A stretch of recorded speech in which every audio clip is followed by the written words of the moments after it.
ጥያቄ ጠይቀን መጨረሻ እንግዲህ አማራጭ ስናጣ ነው ወደዚህ የመጣ ነው። ምንም መልስ አልሰጡም። ፕሬዝዳንቱ ጋር ጉዳዩ ደርሷል። ምንድነው ይሄ ትግሉ ዋናው የብርሃንና የጨለማ ነው። የጨለማን ስራ ደግሞ መጽሐፍ ቅዱስ እንድንገልጥ ያስገድዳል። እንግዲህ እነሱ ነው ይሄ እንግዲህ ከዋና ቢሮ ይሁን አይታወቅም፣ ግን በክልል ደረጃ ልማታዊ መዋጮ ይባላል። ይሄ 10 ሺህ ብር ይሰጣል። ስለዚህ እሱ ብር ወዴት ነው የሚሄደው አይታወቅም። 9 ዓመት ሙሉ በአቤቱታ በጩኸት ብዙ ጊዜ ቆየን፣ መፍትሄ አጣን። ስለዚህ ዋናው ዛሬ እንግዲህ ወደዚህ ያመጣን ጉዳይ ይሄ። እንደውም ይሄን ነገር ከሰሙ ወዲያው እርምጃ ሊወስዱ ይችላሉ። ደስታዬ ነው። ምክንያቱም በቀጥታም ሆነ በተዘዋዋሪ በአሁኑ ሰዓት እኔ እያገለገልኩ አይደለም። ከዋና ቢሮ ነው ወደ ታች፣ ከዋና ቢሮ ወደ ታች ደብዳቤ የሚጻፈው። ደብዳቤ ማለት እኛ የጻፍነውን ፎርዋርድ ያደርጋሉ። ወትኒስ ከእናንተ አካባቢ ቅሬታ ቀርቧል ተብሎ ማለት ነው። ፎርዋርድ ይደረጋል። ታስሬናለሁ 3 ዓመት ቤት ውስጥ እንደ በጋሪ ባልጠፋሁበት፣ ባልሰረኩበት፣ ባለመነዘርኩበት፣ ባልሰረኩበት ታግቼ ነው አለው። ትክክለኛው መስማር የለቀቀችበት እና ብልሹ አሰራር ውስጥ የገባችበት ከቅርብ ጊዜ ቢያንስ ከ10 ዓመት ወዲህ ነው። አጥቢያዎቹ የመረጡት ወንጌላዊ እንድታገድ ተደረገ። ክልሉ በምርጫ ያጭበረበሩ፣ ህዝብን በውሸት ያደናገሩ፣ የውሸት ሪፖርቶችን ሲያቀርቡ የቆዩ ሰዎች መጠየቅ አለባቸው። ተጠያቂነት መስፈን አለበት ነው በአንክሮ የምንጠይቀው ጥያቄ ማለት ነው። ተናቦ ነው የሚሰሩት፣ ግልጽ በሆነ ሁኔታ ማለት ነው። ከላይ እስከ ታች ድረስ ያለው ተናቦ ነው። ለምሳሌ እንግዲህ ከአባልነት ስረዛ ፈርቼ እውነትን መደበቅ አልችልም። እውነት ነው፣ እውነት አይሻልም። ስለዚህ ከአባልነት ልትሰረዝ ትችላለህ። እሱን ነው ያው እያሉ ያሉት። የገንዘብ አስተዳደር ብልሽት በጣም የከፋ ነው። እኛ ጋር ያለው ነገር በጣም የከፋ ነው ያለው። በቤተ ክርስቲያናት ደረጃ ብዙ የሚዘረፉ ገንዘቦች አሉ። የካቲት 14 ለዋናው ቢሮና ለመንግስት ለፖሊስ የተጻፈ ደብዳቤ ነበረና ምን ተፈጥሮ ነው? አሁን ለ2 ዓመት ያህል አገልግሎት ታገድኩ። አሁን እያገለገልኩ አይደለም። ለምንድን ነው የታገዱት? በናቀ የማዕመጉስ ምንም አይነት ምላሽ? ማዕመጉ ምንም መልስ አልሰጠም፣ ውጤት አልሰጠም። ስልክ ደብዳቤ ይሆናል፣ ስልክ ይሆናል፣ ምንም ውጤት አልሰጠም። ግልጸኝነትና ይሄ አካውንታቢሊቲ ተጠያቂነት መኖር አለበት የሚል አንገብጋቢ ጥያቄ ነው። እነዚህ ችግሮችን ተሸክመን ወንጌል መስራት አንችልም። ክልሉ ላይ እየተሰራ የነበረው ላለፉት 8 ዓመትና ከዛ በላይ ሲሰሩ የነበሩ ብልሹ አሰራሮች፣ ሌብነቶች። የሾኔ መሰረት ክርስቶስ ቤተክርስቲያን የተጀመረው ከመስራቾቹም አንዱ እኔ ነበርኩኝ። በ1982 ነው የተጀመረውና የተመሰረተው። ከታች ከቀጠና ከዛ ለዋና ቢሮ እስከ ማዕመጉ እስከ ቦርድ ድረስ ስናመለክት ቆይተናል። ብናመለክትም የሰማ አካል አላየንም እስካሁን ማለት ነው።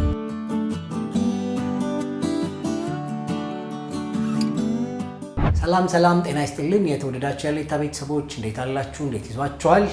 ዛሬ በአንድ ርዕሰ ጉዳይ ላይ 2 ሰዎችን ለማውራት ቅሬታ አለን ብለው ስቱዲያችን ተገኝተዋል። ስለዚህ ቅሬታዎቻቸውን ልንሰማ ነው ከፊታችሁ ያለ ነው። ስለዚህ ምን ጉዳይ እንዳመጣቸው ከነሱ እንሰማለን። አብራችሁ እንድትቆዩ በአክብሮት እንጋብዛለን። እንግዶቼ እንኳን ደህና መጣችሁ። እንኳን ደህና ቆያችሁ። እስቲ እንደው ከጉዳዩ በፊት እናንተን እንወቃችሁ። እናንተ እነማን ናችሁ? ራሳችሁን አስተዋውቁን እስቲ መጀመሪያ። እኔ መምህር አዲሱ ይስሐቅ እባላለሁ። የመጣሁት ከሾኔ ከተማ አስተዳደር ነው፣ ከሀዲያ ዞን የመሰረተ ክርስቶስ የሾኔ ከተማ አባል ነኝ። እኔ ወንጌላዊ ጠደሶ እባላለሁ። የመጣሁት ከሾኔ ክልል ነው፣ የአምቡርሳ አንጁሎ አጥቢያ። እንኳን ደህና መጣችሁ። እንግዲህ ያመጣችሁ ጉዳይ አለ። ያመጣችሁን ጉዳይ ከራሳችሁ ብንሰማ ጥሩ ነው። ምንድን ነው ወደ ሀሌታ ያመጣችሁ? እሱን ሀሳብ ከእናንተ እንስማ። እሺ፣ ያው መጀመሪያ እግዚአብሔር ስም የተባረከ ይሁን።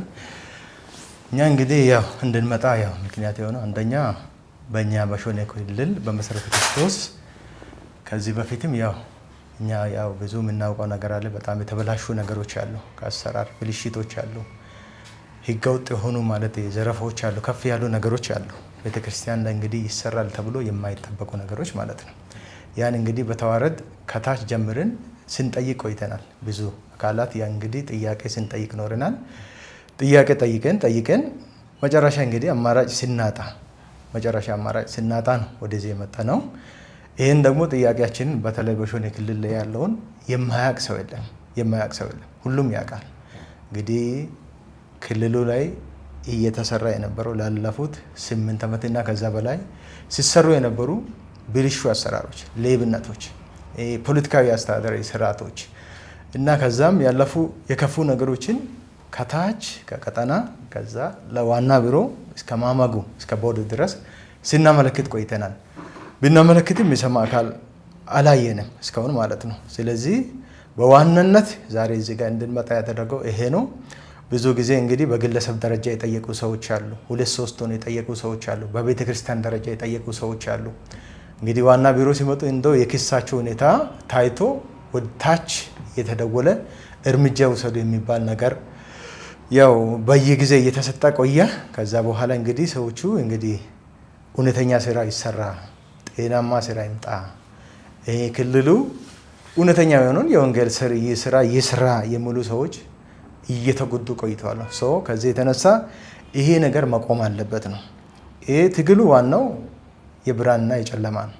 የጨለማን ስራ ደግሞ መጽሐፍ ቅዱስ እንድንገልጥ ያስገድዳል። ሪያሊቲ ፋክቱ ይሄ ነው። ቤተ ክርስቲያን ደግሞ የክርስቶስ አካል ስለሆነች የክርስቶስን ስራ እውነተኛ የጽድቅ ስራን ነው መስራት ያለባት። ስለዚህ ምሳሌያዊ የሆነ በዓለም ለሚያዩ ሰዎች የተሻለ አሰራር መኖር ያለበት ቤተ ክርስቲያን ደግሞ በዚህ ሁኔታ ሲበላሽ በጣም ያሳዝናል። ከዚህ የተነሳ በዚህ ሁኔታ ነው ያው ዛሬ ልንመጣ የቻልነው ማለት ነው ወደዚህ። መልካም እንግዲህ በደፈናው ያነሳው ነገር አለ፣ ብልሹ አሰራር የሚል ሀሳብ አንስተሃል እና ምንድነው እሱ ብልሹ አሰራር ምንድነው የተፈጠረው የሚለውን ጥቂት ማንሳ እስቲ። እሺ፣ ብልሹ አሰራር ስንል አንደኛ አስተዳደራዊ ስርዓቱን ስናይ አስተዳደራዊ ስርዓት ከላይ እስከ ታች ድረስ ያለው ቼክ ኤንድ ባላንስ የሌለው ነው። ለምሳሌ አጥቢያ ላይ ወደ መሪነት የሚመጡ ሰዎች ሲመጡ የሚመጡት ያ ብልሹ አሰራር ስንል በግለሰቦች ምርጫ ነው የሚመጡት ማለት ነው። ይሄ ደግሞ መሆን የሌለበት ነው። ቤተክርስቲያን የእግዚአብሔር እንግዲህ የተከበረ ሕዝብ በመንፈስ ቅዱስ የታጠበ ቅዱስ የሆነ ሕዝብ ያለበት ነው። ስለዚህ ይሄ ሕዝብ ደግሞ መከበር አለበት። መሪዎች ሲመረጡ ከታች ጀምሮ የሚመረጡት በግለሰቦች ነው። በግለሰቦች ስንል በክልሉ አሁን ያሉ ለምሳሌ ጸሐፊ ከዚህ በፊት የነበረ ነበር እስከ 2017 ድረስ በነበረ ጊዜ ማለት ነው።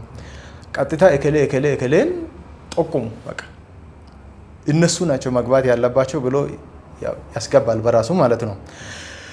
በሁኔታው ደግሞ ያው በጣም ብዙ ቤተክርስቲያናት ሲፈተኑ ቆይተዋል። ህዝቡ ሌላ ድምጽ ቢሰጥ ራሱ ድምጽ ይሰረቃል ማለት ነው። ከፍተኛ ድምጽ ያላቸው ሰዎች ድምጻቸው እየተሰረቀ፣ ዝቅተኛ ያላቸው ሰዎች ወደ መሪነት ሲገቡ ነበር። ያ ደግሞ ይሄንን የሚያደርገው ማለት ነው የክልሉ ዋና ጸሐፊ የነበረ ከዚያ በፊት የነበረ ማለት ነው። እሱ ከሱ መሳይ ሰዎች ጋር ይተባበርና ይህን ስራ ይሰራ ነበር። ከዚህ የተነሳ ቤተክርስቲያን ጤናማ ስራ መስራት ሲገባት ላለፉት ዓመታት ጤናማ ያልሆነ ብልሹ አሰራር ውስጥ እንድትገባ ዋና ምክንያት የሆነው የመሪ አመራረጥ ስርዓት ነው።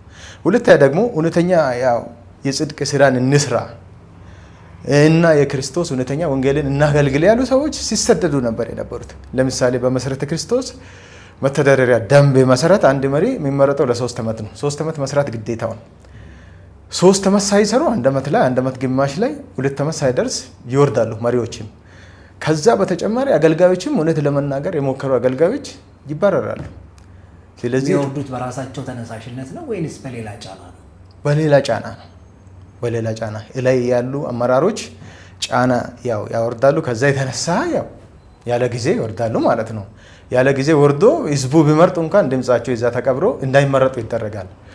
ከዚህ የተነሳ ጤናማ ስራ እየተበላሸ መጣ ነው። ሁለተኛው ደግሞ ማነሳው እዚህ ጋር የገንዘብ አስተዳደር ስርዓት ብልሽት ነው። የገንዘብ አስተዳደር ብልሽት በጣም የከፋ ነው። እኛ ጋር ያለው ነገር በጣም የከፋ ነው ያለው። በቤተ ክርስቲያናት ደረጃ ብዙ የሚዘረፉ ገንዘቦች አሉ። ኦዲት የለም። አሰራሩ በጣም የወረደ አሰራር ነው። ይህን ደግሞ የሚፈትሽ አካል የለም። ጥያቄ ቢኖርም ደግሞ ወደ ላይ እንኳን ሲደውል የሚመልስ አካል የለም። መዋቅር የለውም እንዴ? ማለት ለምሳሌ እንግዲህ እናንተ የክልል አጥቢያ ከሆናችሁ የክልሉን የሚያስተዳድር ዋና ቢሮ አለ አይደል? ስለዚህ እሱ ላይ ያለው የአሰራር ሁኔታ ለምሳሌ ዋና ጸሐፊ ወይ ፕሬዚዳንት ከዛም በኋላ ሂሳብ ሹም ምናምን የሚባሉ ነገሮች መዋቅሮች አሉ አይደል? እነሱ ነገሮች አሉ። እነሱ ነገሮች አሉ። እነሱ ነገሮች ላይ ብናመለክት እንኳን ማለት ሲሰሙ አልነበረም። ከዚህ በፊት የነበረው ማለት ነው ተናቦ ነው የሚሰሩት። ግልጽ በሆነ ሁኔታ ማለት ነው። ከላይ እስከ ታች ድረስ ያለው ተናቦ ነው። አሁን ለምሳሌ ከላይ ስንል ክልሉ ከቀጠና ጋር ከዚህ ዋና ቢሮ ጋር የሚነበብ ይመስለኛል። ማስረጃ አለ። አሁን ተናቦ አሁን እንደሚሰሩ ማስረጃው ምንድነው? ለብዙ ጊዜ በአካልም በስልክም ጠይቀናል። ለምሳሌ ዋና ቢሮ ድረስ ማለት ነው። እኔ በግሌ ከዋና ቢሮ ያልጠየቅኳቸው ሰዎች የሉም። ለምሳሌ 4 እና 5 መምሪያ ያሉ ሰዎችን ከፕሬዝዳንቱ ጀምሮ ጠይቄያቸዋለሁ። በስልክ በቴሌግራም በተከታታይ ጠይቄያለሁ። አሁን ምክትል ፕሬዝዳንት ሆኖ ያሉት መጋቢ ሰብራላ ከድር ይባላሉ። ሾኔ ሲመጡ በአካል ጠይቀናል። እዚህ ጋር በስልክ ደውለናል በተደጋጋሚ። ብልሹ አሰራር አለ፣ በጣም አስቸጋሪ ነው። ቤተክርስቲያን አሁን ይሄን የጽድቅ ስራ መስራት ወደ ማትችልበት ደረጃ እየደረሰ ነው ያለው የሚለውን በአካልም ነግረናል እና ምንም ምላሽ የለም። እኖ ከዛ እኛ የምንጠይቀው ወይም ምንጽፋቸው ጽሁፎችን ፎርዋርድ እያደረጉ ሌላ እርምጃ እንዲወሰድ ነበር ሲሰሩ የነበሩት ማለት ነው። ከዋና ቢሮ ነው ወደ ታች፣ ከዋና ቢሮ ወደ ታች ደብዳቤ የሚጻፈው። ደብዳቤ ማለት እኛ የጻፍነውን ፎርዋርድ ያደርጋሉ። ሚንስ ከእናንተ አካባቢ ቅሬታ ቀርቧል ተብሎ ማለት ነው። ፎርዋርድ ይደረጋል። ፎርዋርድ ሲደረግ እንግዲህ ያ አካል ሌላ እርምጃ እንዲወስድ አይነት ነገር ነው ሜሴጁ። ከዚህ የተነሳ በጣም ችግር ላይ ነው ላለፈው አመታት ያሳለፍ ነው። መጋቢ ሰብረላ እንግዲህ ምክትል ናቸው ብለኸኛል እና ምንም መልስ አልሰጡም? ምንም አልሰጡም። ፕሬዚዳንቱ ጋር ጉዳዩ ደርሷል። ምንድን ነው ምላሻቸው? ፕሬዚዳንቱን በስልክ አናግረናል። እንግዲህ ደብዳቤዎች በቴሌግራም ልከናል። ፕሬዚዳንቱ እናያለን ነው የሚሉት። ፕሬዚዳንቱ እናያለን ካሉ ምን ያህል ጊዜ ሆኖ? አመት አለፈ። 2ኛ አመት እየመጣ ነው ያለው ማለት ነው። ይሄ እንግዲህ ዶክመንታችሁን አስቀድማችሁ የላካችሁልኝ ዶክመንት አለ። የካቲት 14 2017 ላይ የላካችሁት ደብዳቤ ነው። አቤቱታ ለዋና ቢሮ የቀረበ የሚል። ትክክል። እሺ፣ ለሱ ጥያቄ መልስ አልተሰጠም እስካሁን። ኦኬ፣ እሺ። ምናልባት እንደው ለጥያቄው መልስ አልተሰጠም የሚለውን አስቀምጠ ነው። ምንድን ነው ግን በግልጽ የተደረገው ነገር? ለምሳሌ የገንዘብ ምዝበራ ተደርጓል ወይም ደግሞ ተጠያቂነት የለም እያልክ ነው እና ስለዚህ እሱን ነገር ምንድን ነው የተደረገው ማለት ምንድን ነው? ገንዘቦቹ ምን እየሆኑ ነው ወይም ምን ላይ ውለው ታይተዋል የሚለውን እሱን ጥቂት እስቲ አንሳለኝ። ለምሳሌ አሁን ከዚህ በፊት 2 ወንድሞች መልካም አስተዳደር ቤተክርስቲያን ላይ ይስፈን፣ ጤናማ ስራ ይሰራ፣ ክልሉ ላይ ኦዲት ተደርጎ አያውቅም። ስለዚህ ክልሉ ወደ ኦዲት ስርዓት ጤናማ የሆነ ስርዓት ይምጣ በሚል ጥያቄ አቅርቦ ነበር። ለምሳሌ መጋቢ በየነ ዶዬ የሚባል መጋቢ አሉ እኛ ጋር። ቀጥሎ ወንድም ዮሴፍ ሽብሩ የሚባል 2 ሰዎች አሉ። እነዚህ ሰዎች የኪያማጉ አባላት ናቸው። የኪያማጉ ምን ማለት ነው? ኪያማጉ ማለት የክልል አስተዳደር መሪዎች ጉባኤ ማለት ነው። የእናንተ የክልሉ የበላይ ማለት ነው። የበላይ ማለት ነው። የኪያማጉ አባላት እንደመሆናቸው በአመቱ የቀረቡ የሂሳብ ሪፖርቶች ገቢ ተብሎ የተነበቡ ነበሩ በጊዜ። ለምሳሌ ከዚህ የሚያነሳው ለወንጌል ስርጭት ተብሎ 720 ሺህ ብር ተለቀመ ተባለ። ተለቀመ ተብሎ አፍተር 1 ማንዝ ከአንድ ወር በኋላ ያ 720 ሺህ ብሩ አልቆ 80 ሺህ ብር ዕዳ ላይ ገብተናል የሚል ክልሉ እንደገና ሪፖርት ያደርጋል። ይሄ እንዴት ሊሆን ይችላል? ምን አይነት አሰራር? ምን ተሰርቶ ነው? ስራ ምንም ባልተሰራበት ለምን ይሄ ብር የት ገብቶ ነው አንድ ወር ላይ ይሄ ሁሉ ብር ጠፍቶ 80 ሺህ ብር ዕዳ የገባው ብሎ ይጠየቁ። በግልጽ ነው የጠየቁት። በጠየቁት መሰረት ምላሽ መስጠት ሲገባ በጊዜ የነበረው አካል እንግዲህ ጥያቄያቸውን መፍታት ሲገባ ምንድነው ያደረገው? ቀጥታ ከኪያማጉ ነው እንዲባረሩ ያደረገው ማለት ነው። ምን ላይ እንዳዋለ ኪያማጉ ሪፖርት አላቀረበም። ከዛ በኋላ ማለት ነው ዝርዝር ማለት ነው እንትኑ ለዚህ ያደረኩት ብሎ ዝርዝር ሪፖርት አልቀረበም። የለም። ለምሳሌ አሁን ወንጌል ስርጭት ሲባል ሚሽነሪ ይላካል፣ የተለያዩ ወንጌል ስራዎች ይሰራሉ። አሁን የሚሰሩ ስራዎች አንድም ስራ አልተሰራም። ስራ ባልተሰራበት ወጪ ለምንድን ነው የወጣው ነው እነዚህ ሰዎች ጥያቄ። ከክልሉ እንዲባረሩ ነው የተደረገው ከኪያማጉ አባልነት ማለት ነው። ከዛ ከተባረሩ በኋላ ጥያቄ ያቀርባሉ ወደዚህ ወደ ዋና ቢሮ ማለት ነው። ዋና ቢሮ መጥቶ ጥያቄ ያቀርባሉ። ጥያቄን ያቀረቡት አንደኛ በጊዜ የዋና ቢሮ ምክትል ሰብሳቢ ወደ ነበሩት ወደ መጋቢ ቀልቤሳ ነበር ያቀረቡት። መጋቢ ቀልቤሳ በጊዜው ጤናማ የሆነ ምላሽ መስጠት ሲገባቸው ጤናማ የሆነ ምላሽ አልሰጧቸውም። ለመጡ ሰዎች ማለት ነው ጤናማ ምላሽ አልሰጧቸውም። እንደው ወደዛ ወደ ኋላ ደውሎ ለሾኔ ክልል ጸሐፊ ለነበረ ሰው እርምጃ እንዲወሰድ ከቤተ ክርስቲያን እንዲባረሩ ያላቸው አገልግሎት እንዲያዝ ነበር ሲያደርገው የነበሩት ማለት ነው። ከዚህ የተነሳ 2-3 ተመላልሶ መፍትሄ አጥቶ ቁጭ ነው ያሉት ማለት ነው። ይሄ በጣም የከፋ ነው ማለት ነው። ከዚህም የከፉ ነገሮች ብዙ ነገሮች አሉ። ሌላም ከዚህ በሻገር በየአመቱ ለመስተንግዶ ተብሎ ይሰበሰባል። ይሄ ለልማታዊ ተብሎ ይሰበሰባል። ምንም ሳይሰራ ነው እስካሁን የቆየው ማለት ነው። ይህን ደግሞ አንደኛ ገለልተኛ የሆነ ኦዲተር መጥቶ ማጣራት የነበረበት ቢሆንም ዋና ቢሮም ይሄን የመፈጸም እና የማስፈጸም ኃላፊነት ቢኖረውም ለኛ ግልጽ ባልሆነ ሁኔታ ምንም እስካሁን ያደረገ ነገር የለም። አሁን ለምሳሌ የስልጣን ተዋረድ እኮ አለ እኮ። የስልጣን እንግዲህ ምንጭ እግዚአብሔር ነው። እግዚአብሔር እስከሰጣ ድረስ ሚመኑን መጠበቅ የሚመንን መንፈሳዊ ህይወትን የመከታተል የማረም ኃላፊነት ያለው አካል መከታተል ነበረበት። እንደምናየው ከሆነ አንደኛ በመዋቅር ሰዎች ዝም ብሎ ይቀመጣሉ እንጂ ቼክ ኤንድ ባላንስ የሚባለው ከላይ ያለው አካል ምን እንደሚሰራ አይታወቅም። መሀል ያለው ምን እንደሚሰራ አይታወቅም። ታች ያለው ምን እንደሚሰራ አይታወቅም።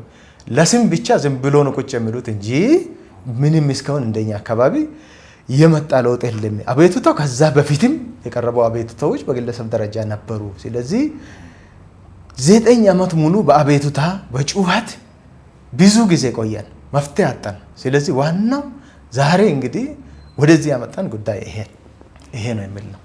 ኦኬ፣ ምናልባት የክልሉ ዋና ጸሐፊ ኦዲት ይደረግ የሚል ሀሳብ ተነስቶ ከዛ እሱ ኦዲት እንዳይደረግ የተደረጉ ነገሮች አሉ የሚል መረጃ አይቻለሁኝ። ስለሱ ጥቂት እስቲ ንገሩ። ስለሱ አሁን የምንናገረው ምንድን ነው? በጊዜ አሁን ኦዲት እንዲደረግ ሲባል ሰዎቹ በጣም ከፍ አድርገው ነገሩን ሲጠይቁ አሁን ለማስመሰል አይነት ነገር ትንሽ ዝም ብሎ አይነት ኦዲት እንደተሰራ አይነት ነገር ተደርጎ ራሳቸው ጽፎ የተለያዩ ነገሮችን አምጥቶ በጉባኤ ሪፖርት ለማድረግ ሞክሯል። ግን ዋናው ኦዲተር ገብቶ ኦዲት እንዲደረግ ነበር ጥያቄ የነበረው ማለት ነው። ስለዚህ ይሄ ነገር አሁን ተሰርቷል ተብሎ ዝም ብሎ የኢሜጅ ቢልዲንግ ወይም የገጽታ ግንባታ ብቻ እንዲሰራ ተደርጎ ታፍኖ ነው የቀረው። ከዚህ ደግሞ በኋላ ደግሞ ሞር ከዋና ቢሮም ሰዎች ሄዶ እንዲያጣሩ ጭምር ያው አቅጣጫ ተይዞ ነበር። ይህን ሁኔታ አጥንቶ መረጃ ወስዶ ከዛ በኋላ ሁኔታ ያጣሩ ተብሎ ከዚህ ለምሳሌ የተላኩ ሰዎች ራሱ ምንም ያደረጉት ነገር የለም። ጊዜን ዝም ብሎ ላይ የዞሩ ነገሮችን አድበስብሶ እንዲያልፍ ነው ያደረጉት ማለት ነው። ስለዚህ በዚህ ሁኔታ ነው ኦዲቱ ምንም ያው መስማር ሳይዝ እንዲቆይ የተደረገው ማለት ነው።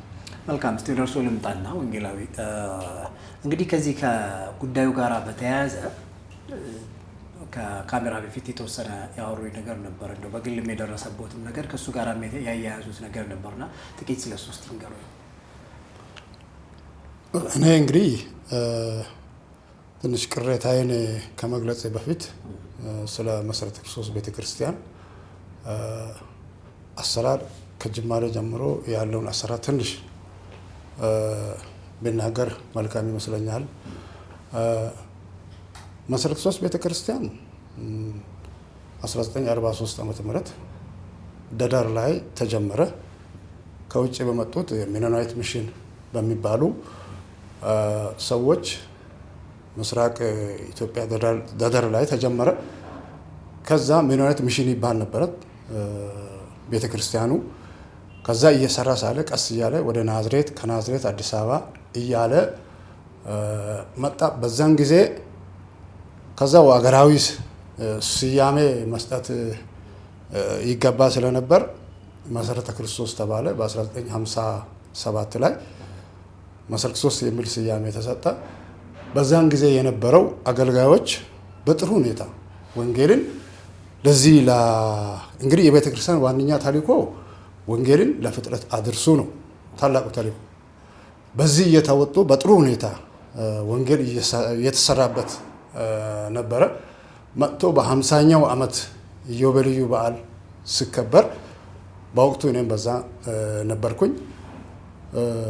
ሪፖርት ሲቀርብም በ50 ዓመት ውስጥ ምን ተሰራ፣ እንዴት የገጠመው ቻሌንጅ ምንድን ነው፣ ለዛ የተሰጠው ምላሽስ ምንድን ነው፣ እግዚአብሔርም ያደረገው ምንድን ነው የሚለውን በ50ኛው ዓመት በዓሏ ላይ ኢዮቤልዩ በዓል ላይ ተከበረ። በዛን ጊዜ በ3 ርዕስ ነበረ ለህዝቡም ሲሰጥ የነበረው መሰረተ ክርስቶስ ትናንት እና መሰረተ ክርስቶስ ዛሬ፣ መሰረተ ክርስቶስ ነገ ወደፊት በሚለው በ3 ርዕስ በ3 አገልጋዮች ተላለፈ። እስከዛ ጊዜ ድረስ የነበረው የመሰረተ ክርስቶስ ቤተክርስቲያን የወንጌል ስርጭት በጣም ጥሩ የሚባል ነበረ። በወቅቱ የነበሩት መሪዎችም አገልጋዮችም የወንጌልን ብርሃን ለዚህ ለጠፊው ዓለም ለጨለመው ዓለም የወንጌልን ብርሃን እያሰራጩ ነፍሳት ብዙ ነፍሳት ደግሞ ወደ ቤተክርስቲያን እየመጣና ብዙ ነፍሳትን እየዳኑ የነበረበት ሁኔታ ነበረ ያን ጊዜ ማለት ነው። ከዛን ጊዜ ጀምሮ እንግዲህ ወደ ሾኔ መሰረተ ክርስቶስ ቤተክርስቲያን አጀማመር ልምጣና የሾኔ መሰረተ ክርስቶስ ቤተክርስቲያን የተጀመረው ከመስራቾቹም አንዱ እኔም ነበርኩኝ። በ1982 ነው የተጀመረውና የተመሰረተው። ከዛን ጊዜ ጀምሮ የመጀመሪያ ጻፊ የነበረው መጋቢ ዮናስ ይባላል። በዛን ጊዜ የነበረው በጥሩ ሁኔታ ወንጌል በአጭር ጊዜ ውስጥ ይሰራጭ ነበረ፣ በአካባቢ ማለት ነው። በኃይለኛው ፊት ከነበሩት አብያተ ክርስቲያናት ይልቅ ወደ ገጠሩም እየተሰራጨ ወደ ከተማም እየተሰራጨ በኃይለኛ ሁኔታ እየተሰራ ነበር። በአጭር ጊዜ ውስጥ መጀመሪያ ከነበሩት አጥቢያዎች አብያተ ክርስቲያናት በቁጥርም ቢሆን በጥራትም ቢሆን ብዙ የሄደበት ጊዜ ነበር ያን ጊዜ ማለት ነው። ሆኖ ሳለ አሁን ከቅርብ ጊዜ ወዲህ ትክክለኛውን በኔ እይታ ትክክለኛው መስማር የለቀቀችበት እና ብልሹ አሰራር ውስጥ የገባችበት ከቅርብ ጊዜ ቢያንስ ከ10 ዓመት ወዲህ ነው። ከ10 ዓመት ወዲህ አሰራሩ ትንሽ ተቀየረ። ገንዘብ ተኮር አገልግሎት ላይ ወንጌል ተኮር ሳይሆን ገንዘብ ተኮር አገልግሎት ላይ በብልሹ አሰራርና በብልሹ ስርዓት ውስጥ የገባበት ሁኔታ ነበረ። እንግዲህ ይሄ ቅሬታዬ ነው። ይሄን ቅሬታ ለማቅረብ የሚችልበት ዋነኛው ቤተክርስቲያን የክርስቶስ አካል ናት። የክርስቶስ አካል የሆነችው ቤተክርስቲያን ተልእኮዋን በትክክል መወጣት ሲገባ ተልእኮዋን አልተወጣችም። ስለሆነ ወደ ቀደመው ወደ ነበረችበት ወይም ወደ ጥንቷ ቤተክርስቲያን ወይም ደግሞ በመጀመሪያዎቹ የመሰረተ ክርስቶስ ቤተክርስቲያን ፖዚሽን ላይ ትምጣ ነው የኔ ዋናው ሐሳቤና ይሄኛ አሁን አንዳንድ ብልሹ አሰራሮችን ማሳየት ነው። እንግዲህ ወደ ትክክለኛው ለመምጣት ብልሹ አሰራራትን ማሳየት ነው። ስለሆነ አሁን ከቅርብ ጊዜ ወዲህ ያለው የክልሉ የሾኔ መሰረተ ክርስቶስ ክልል ብልሹ አሰራር ውስጥ በባጀት አጠቃቀም በወንጌል ስርጭት አካባቢ በጣም ደካማና የወረደ ሁኔታ ነው ያለውና ባጀት አጠቃቀም ማለት ነው። ባጀት አጠቃቀም ስንል ለምሳሌ ከየአጥቢያው ገንዘብ ይሰበሰባል። እንደውም ስጦታ ተጠይቆ በአመት አንድ አጥቢያ 3 እና 4 ጊዜ ስጦታ ይጠየቃል። ከዛም ደግሞ ልማታዊ መዋጮ እያንዳንዳችሁ ቤተክርስቲያን 10 ሺህ ይዛችሁ ነው ይባላል። ሰብሳቢ እና ገንዘብ ያዝ 10 ሺህ ብር ይዛችሁ ነው ተብሎ ለእያንዳንዱ አጥቢያ ደብዳቤ ይላካል። በዛ መሰረት ወደ ክልሉ ገቢ ይሆናል። ምን ያህል አጥቢያዎች ናቸው ይሄንን የሚያስገቡት? እንደው በግምት ምናልባት ኤግዛክት ያለው ሁሉም ያቀርብ 50 መጀመሪያ የነበረው 56 ነው። በኋላ ግን ተከፈለ። አሁን ያለው ወደ 44 አጥቢያ ነው። ስለዚህ 44ቱም አጥቢያ 10 ሺህ ብር በየወሩ ይሄ ግዴታ ነው። ይሄን ካላደረገ ማይተም እንነጥቃለን። ደግሞ ያ የነበሩ ኃላፊዎች ከቦታው እንድነሱ ይደረጋል። ይሄን ካላደረጉ ስለዚህ ልማታዊ መዋጮ ይባላል። ምን ልማቱ ምን እንደሆነ አይታወቅም። በግሩ ምን እንደተሰራ ዝርዝር ነገር የቀረበ ነገር የለም። እንግዲህ ዝርዝር ነገር የቀረበም ነገር የለም። ይሄን ደግሞ ጠያቂም የለም። አዎ አንድ ሰው እኮ ልማትን ሰጥቶ ልማታዊ መዋጮ ገንዘብ ከሰጠ የተሰራ ነገር ማየት ያስፈልጋል። ልማታዊ መዋጮ ማለት ምን ማለት ነው በእናንተ አባባል ወይም በእናንተ አካባቢ? ለማህበረሰቡ የሚሆን ስራ መስራት ማለት ነው። እንግዲህ እነሱ ነው ይሄ እንግዲህ ከዋና ቢሮ ይሁን አይታወቅም፣ ግን በክልል ደረጃ ልማታዊ መዋጮ ይባላል። ይሄ 10 ሺህ ብር ይሰጣል። ስለዚህ እሱ ብር ወዴት ነው የሚሄደው? አይታወቅም። የት እንደሚገባ የሚሰራ ልማት አይታወቅም። ይሄ መደበኛ የክልሉ ቢሮ አለ አይደል? የክልሉ ቢሮ ነው አይደል ይሄን ነገር የሚሰበስበው? ኦኬ። ስለዚህ የክልሉ ቢሮ ኃላፊዎች እነማን ናቸው? የክልሉ ቢሮ ኃላፊዎች ተመስገን መንገሻ የሚባለው ነው፣ ጻፊ የነበረው ነው። እንግዲህ ጻፊ እሳቸው ናቸው። ሌሎቹ ስራ አስኪያጆች አሉ። ስራ አስኪያጆች ናቸው። ስለዚህ ለምሳሌ ብር ወጪ ሲደረግ ምናምን ለምሳሌ ተቋማዊ አሰራር የሚባል አለ አይደል? አንድ ተቋም ለምሳሌ ብር ገቢ ከተደረገለት በኋላ ያው በደረሰኝ ይቀበላል። ከዛ በደረሰኝ ከተቀበለ በኋላ የገባው ገቢ ይሄን ያህል ነው ተብሎ ለዚህ ወጪ ይሄን ያህል ወጥቷል ሲባል ፈራሚ አካላት ይኖራሉ አይደል? ስለዚህ እነማን ነበር የሚፈርሙት? ፈራሚ አካልም አለ።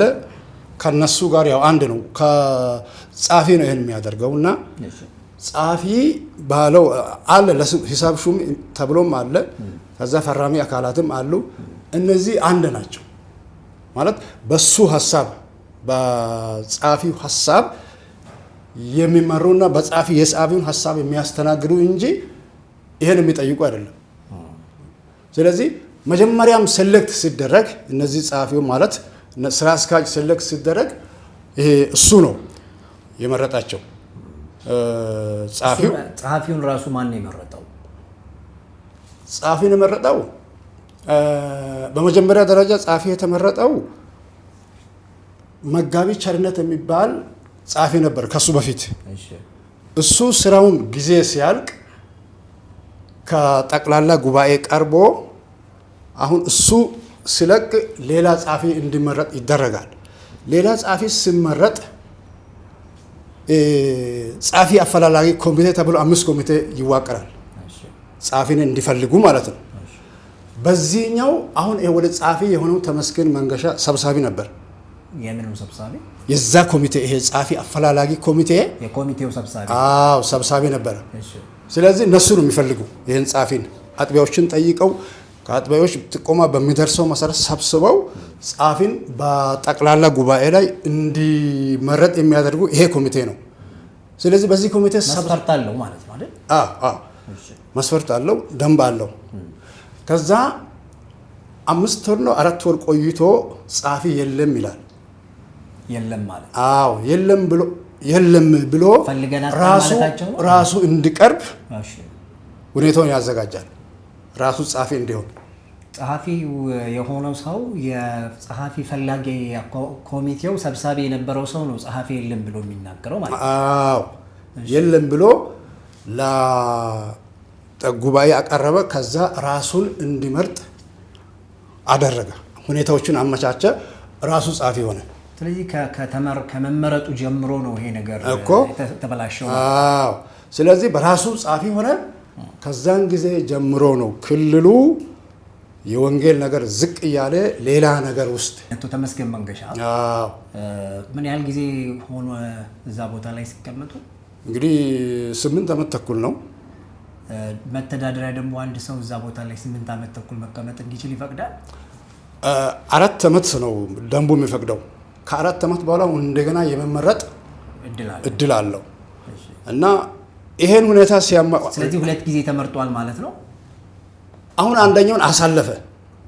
ጊዜውን 4 ዓመት እየሰራ ለጉባኤ ማቅረብ ሲገባ ሳያቀርብ ሳይለንት አድርጎ አሳለፈ።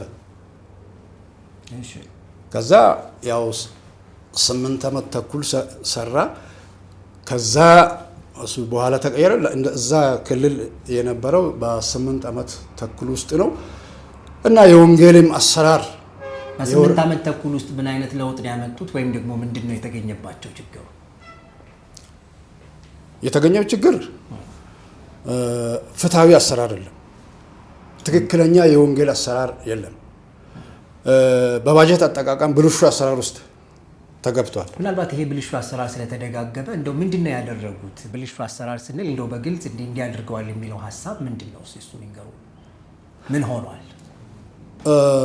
የሆነው እንግዲህ ገንዘቡ ብዙ ገንዘብ ይሰበሰባል። ያ የሚሰበሰበው ገንዘብ ለወንጌል ስርጭት አይውልም። ለምንድን ነው እየዋለ ያለው? እየዋለ ያለው እንግዲህ ለወንጌል ስርጭት ካልዋለ እንግዲህ የት እንደሚውል ያው መገመት ማለት አይከብድም። አዎ ለራሱ እየተጠቀመ ሊሆን ይችላል። እንግዲህ ለወንጌል ካልዋለ ማስረጃ ለራሳቸው እየተጠቀሙ መሆኑ እንግዲህ ይሄን ለማለት ትክክለኛ ይሄ ነው ለማለት ያስቸግራል። እኛ ደግሞ ስንናገር እንዲሁ ዝም ብለን መናገርም ጥሩ አይሆንም። ስለዚህ ትክክለኛ ለዚህ ለራሱ ውሏል የሚል ብዙ ወሬ አለ። የራሱን ቤት እየሰራ ነው የሚባል ወሬ አለ። እዚህ ነው አዲስ አበባ ነው ወይስ እዛ ሾኔ ከተማ ውስጥ? ደሞዛቸው ስንት ነበር? ደሞዛቸውን እኔ ብዙም አላውቅም። ግን እንደው አጠቃላይ ስኬሉ ምን ድረስ? መጀመሪያ 15000 ይባላል። እሺ። እና እኔ ሳም እንግዲህ 15000 ነው። ከዛ ተጨምሮ ሊሆን ይችላል። እሺ። ስለዚህ በ15000 ደሞዝ ቤት ሊሰራ እንደማይችል ይታወቃል። ስለዚህ የራሳቸውን ቤት ሰርተዋል ሾኔ ላይ። የራሳቸው መጀመሪያ የነበረው ቤት ክራይ ቤት ነበሩ። ከዛ ልክ ጻፊ እንደሆኑ በአጭር ጊዜ ውስጥ ቤት ሰራ። ይሄ እንግዲህ ያው በ15000 ብር ቤት ሰራ ማለት አይቻልም። ስለዚህ ለምን እንደሚውል በዛ ማወቅ ነው የሚቻለው እንጂ ትክክለኛ መረጃ በዚህ እንዲህ ነው እያደረገ የሚል ብዙም ለማለት አያስችልምና በዛ መንገድ ነው እየሆነም ያለው። መልካም። ምናልባት ከ25 አገልጋዮች ጋር የተያያዘ አንድ ያገኘሁት መረጃ አለና ምንድነው እሱ የሆነው? ማለት ለአገልጋዮቹ መተዳደሪያ ተብሎ የተላከ ገንዘብ የገባበት አልታወቀም፣ ወይም ደግሞ ለትክክለኛ ቦታው አልዋለም አይነት የሚል ሀሳብ አለና ስለሱ ጥቂት እስቲ አንሳለን አዲሱ። እሺ፣ ያው ስለሱ ያው ሀሳብ አቀርባለሁ። ከዛ በፊት እንግዲህ መጽሐፍ ቅዱስ ያው መተዳደሪያችን መጽሐፍ ቅዱስ ነው።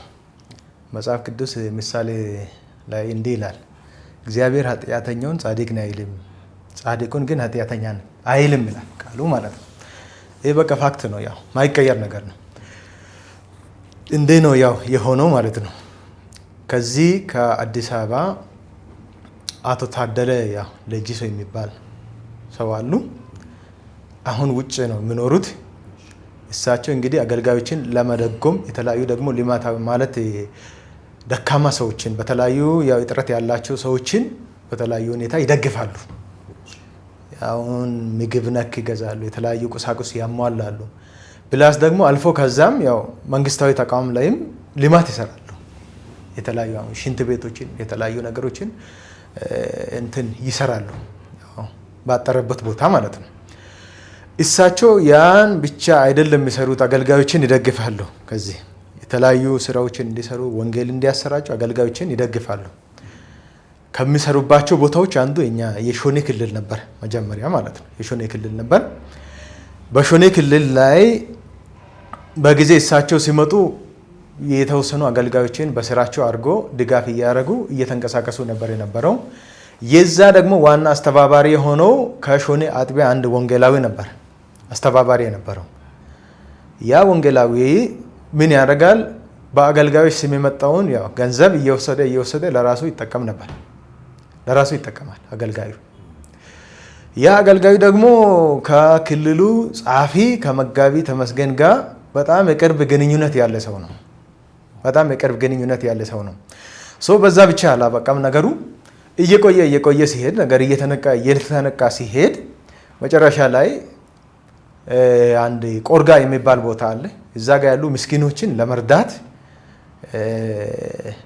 ይሂት ቤቲ ታደለ የምትባል ይሂት በሱ ማለት በዚህኛው አካውንት ገንዘብ ታስገባለች። እነሱ በሚጠቀሙት አካውንት ገንዘብ ታስገባለች። ገንዘብ ስታስገባ እንግዲህ ለሱ ትነግራለች፣ ይህን ኃይል ብር ገብቷል። ስለዚህ እኔም እዛ ስለመጣ አብረን ያው ለድሆች በቆሎ የተለያዩ ነገሮችን እንገዛለን የሚል ነገር ትናገራለች። ኦኬ እሺ ይላል መጀመሪያ ይሄ ወንጌላዊ ማለት ነው። እሺ ልና ከዛ በኋላ እሷ ሾኔ ገብታ እዛ አድራ እንደቆየች ሁለተኛ ቀን ያው ፕሮግራም ይዞ ለማከፋፈል ያው እያቀዱ ባሉበት ጊዜ ይሄ ወንጌላዊው ቀድሞ ሮጦ ሄዶ እዛ ገብቶ የተወሰኑ ግለሰቦችን አናገረ። እኔ ገንዘብ ይሰጣችኋለሁ፣ ስለዚህ እርዳታ ወስደናል በሉ፣ ገንዘብ እኔ ይሰጣችኋለሁ፣ በቆሎ ደርሷል፣ እርዳታ ወስደናል በሉ፣ ስለዚህ ምንም እንዳትናገሩ ይላል። በዛ ያው እሺ ብሎ የተወሰኑ ሰዎች ይስማማሉ። በጊዜ ይስማሙና ከዛ በኋላ ይሄ ወንጌላዊ ሁለተኛ ተመልሶ ወደ ከተማ፣ እሷ ይዛ ነው ያለችው፣ ወደ ማታ አካባቢ አመሻሽ አካባቢ ወደ ከተማ ወጥተን እህል ገዝተን የአንድ ቦታ ላይ እናደርጋለን፣ ከዛ ነገ እናከፋፍላለን ስትል አይ ዛሬ እኮ ሂጄ እህል ሳከፋፍል ነው ያልኩት ይላል። እህል ሳከፋፍል ነው እንዴት ሊሆን ይችላል ይሄ ነገር ትላለች። አይ አከፋፍያለሁ ይላል። ከዛ በኋላ ጥላቻ ተፈጠረ በዛ ሁኔታ ማለት ነው። በዛ 3 ወንጌላውያን ሄዱ፣ ሌሎች ሰዎችም ሄዱ። በዛ በጣም ጥላቻ ወጣ። ያን ጥላቻው ስለነበረ ያን አቤቱታ ይዛ ወደ ቤተክርስቲያኒቱ መሪዎች ጉባኤ ነው ያመጣችው። እቺ እህት ቤቲ ታደለ የምትባል ልጅ ማለት ነው። መሪዎቹ መጀመሪያ አይቶ አንደኛ በቤተክርስቲያን መፈጸም የሌለበት ነገር እንደሆነ አረጋግጦ የ1 ዓመት የአገልግሎት ቅጣት ይሄን ወንጌላዊ እንዳያገለግል በቤተክርስቲያን የሚል ውሳኔ ይወስናሉ። ውሳኔ ሲወስኑ እንግዲህ ከመሪዎች እሱ እንግዲህ አይ መሪዎች በኔ ላይ እንዲያደረጉ በደል ፈጸሙ አገልግሎትን ያዙ ብሎ ለክልሉ ጻፊ ለነበረው መጋቢ ተመስገን አቤት ይላል። መጋቢ ተመስገን እንግዲህ ያን የመሪዎችን ውሳኔ የ1 ዓመት ውሳኔ ሽሮ ውሳኔ እንዳይተገበር አደረገ። በዛው ቀረ ማለት ነው። የነዚህ የ25ቱ አገልጋዮች ገንዘብን በዚህ ሁኔታ ነው በዚህ ግለሰብ አማካኝነት ነው የተበላው ማለት ነው። በዚህ ሁኔታ ይሄ ግለሰብ አውጥቶ ይጠቀም ነበር። ቀጥታ አውጥቶ ለራሱ ይጠቀም እንደነበረ ነው መረጃዎች የሚያሳዩት። ስለዚህ ተጨባጭ ፋይሎችም እዚህ ጋር ስላሉ ሞር ማገናዘብ ይቻላል። ምናልባት 366092 ብር ገቢ ተደርጎ እንደነበረ እሱን አይቻለሁ እና ይሄ ብር ነው እንግዲህ ጠፋ እየተባለ ያለው እና እንግዲህ መጋቢ ተመስገን እንግዲህ የክልሉ ዋና ጸሐፊ ናቸው። ቅድም ያላችሁኝ ሰው ናቸው። እሳቸው ግን የዲሲፕሊን ጉዳይ በተመለከተ እሳቸው ሽረው በነፃ እንደተለቀቀ ነገር ተነስቷል እና ይሄንን ጉዳይ ተጠያቂ አልነበሩም ወይ? አቶ ተመስገንስ ሄዶ ጉዳዩ አልተጠየቀም? ይቅርታ አቶ መጋቢ ተመስገን አልተጠየቁም ነበር? እንግዲህ በእኛ ሁኔታ እኛ ጋር ባለው ሁኔታ መጋቢ ተመስገንን የሚጠይቅ ሰው የለም። ለምን? እዚህ ዋና ቢሮ ራሱ እኮ ሰው አመልክቶ የጠየቀ የለም። ሁሉ ነገር ኤንድ ኤቭሪቲንግ ዋና ቢሮ ደርሷል ጉዳዩ ማለት ነው። በዚህ ዋና ቢሮ እዛ ጋር ያለውን ነገር የማያውቅ ነገር የለም። ሞር ፕሮባብሊ ምናልባት አቶ ተመስገንን ለመጠየቅ ምንድን ነው ከባዱ ነገር ብዬ ነው። ከባዱ የሆነው እዚህ ጋር ያለው ኢንቲሜሲ ይመስለኛል። እዚህ ጋር ካለው አሁን ካሉ ከዋና ቢሮ አካላት ጋር ይግባባሉ የሚል ነው። እንግዲህ የሚጠይቅም የለም ከዚህ በፊት ይግባባሉ ስንል እንግዲህ ያው በስልጣን ያተዋረድም ያቀርብ ስለሆኑ ከኛ ይልቅ ለነሱ ይቀርባሉ የሚል ነገር አለ። ጥርጣሬ ማለት በሳቸውስ ጉዳይ ላይ ምንም ክልሉ ያቀረበው ነገር የለም ወደ ዋና ቢሮ? ክልሉ አሁን ወደ ዋና ቢሮ ሌላው የክልሉ አካል ያው በሳቸው ስር ነው ያለው። ምናልባት የዚህ የስድስቱ አጥቢያ ጉዳይ አለ አይደል? ከሱ ጋር ተያይዞ የሚነሳ እንግዲህ ስድስቱ አጥቢያ ሹመቱንም አስመልክቶ የጥቅም ትስስሩንም አስመልክቶ ያነሱት ነገር አለ በደብዳቤያቸው ላይ በግልጽ ያስቀመጡት ነገር ማለት ነውና ለሱ ደብዳቤ ፕሬዚዳንቱ ድረስ ደርሶ ነው አይደል መልስ ያላገኘው። ስለዚህ ድጋሚ ለመጠየቅ አልተሞከረም ወይ? የካቲት 14 2017 ደብዳቤው የተጻፈ ደብዳቤ እንዳለ ቅድም ላይ አንስተናል እና ይሄኛውን ደብዳቤ በተመለከተ ምላሽ ያልተሰጠበትን ምክንያት እንደው ደግሞ ለመጠየቅ አልተሞከረም ወይ? እሺ ያው የስድስቱ አጥቢያት ጉዳይ እንግዲህ ከዚህ ጋር ተመሳሳይ ነው። ተመሳሳይ የሆነው ምንድነው አጥቢያዎቹ አሁን ያው ስድስት ሆኑ እንጂ በጣም ብዙ አጥቢያዎች ላይ በጣም ጫና አለ። ጫናው አንደኛው ምንድነው አሰራሩ ራሱ የፖለቲካ አሰራር እንደሆነ ነው የምናየው ማለት ነው። መሪዎቹ በተለይ ሲመረጡም ከመጀመሪያ ጀምሮ ከዋና ጸሐፊ ጋር ቁርኝት ፈጥሮ ነው የሚመረጡት ማለት ነው። ዋናው ጸሐፊ ፕሮፖዛል ይሰጣል። ስፔሻሊ ሰብሳቢ የሚሆን ሰው ገንዘብ ያዥና የአገልጋይ ተጠሪ የሚባል ሰው ከዋና ጸሐፊ ጋር ቁርኝት ከሌለ ለመቀጠል አይችልም፣ የትኛውም ቸርች ላይ ማለት ነው። ስለዚህ ይሄ ፖለቲካዊ አሰራር ቤተክርስቲያናቱ አንደኛ በነፃነት ስራቸውን እንዳይሰሩ ከልክሏል። የራሳቸውን ራዕይ እያወጡ እቅድ እያወጡ እንግዲህ ከሚመን ድምፅ እየሰሙ እንዳይመሩ ከልክሏል። ከዚህ የተነሳ በጫና ነው የቆዩት። በጫና ቆይቶ መጨረሻ ላይ አጥቢያዎቹ ደብዳቤ ሊጽፉ የተገደዱት ምንድን ነው? በመጨረሻ ላይ በ2017 ዓመተ ምህረት ላይ የዋና ጸሐፊ ምርጫ ይደረጋል። ሊደረግ እንግዲህ ጥቆማ ይደረጋል። ጥቆማ አድርጎ ከአገልጋዮች የሚል ነገር ይመጣና ብዙ አጥቢያዎች እንግዲህ 3/4 አጥቢያ ወንጌላዊ ዘሪሁን ማቴዎስ የሚባል አገልጋይን ይመርጣል። እንግዲህ መሪዎቹ ተስማምቶ ጸልዮ የክልሉ ዋና ጸሐፊ ይሆናሉ በሚል ያስገባሉ ለክልሉ ማለት ነው። የተቀሩት እንግዲህ ጥቂት ድምፅ ይዞ የተቀሩትን ሌሎች አጥቢያዎች ይመርጣሉ። በዛ መሃል ላይ ምን ይፈጠራል?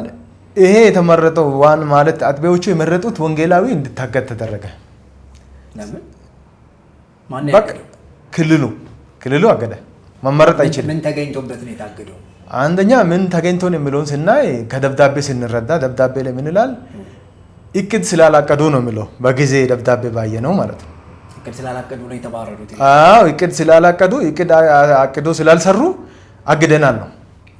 እንግዲህ ምን ያህል አገልጋዮች እዛ ጋር አቅዶ እንደሚሰሩ እግዚአብሔር ይወቀው። እኔ እንደማውቀው እንግዲህ ብዙዎች ሳያቅዱ ነው የሚሰሩት። ስለዚህ እሳቸው ላይ ብቻ አሁን የተለየው ምርጫ ላይ እንዳይሳተፉ ለማድረግ ነው። ምርጫ ላይ እንዳይሳተፉ ሲደረግ አጥቢያዎቹ አንደኛ የኛ ሉዓላዊ ስልጣን ተቀምጧል። የክልሉን ጸሐፊ እንድንጠቁም መመሪያ የሚፈቅደው ለቤተ ክርስቲያን መሪዎች ነው።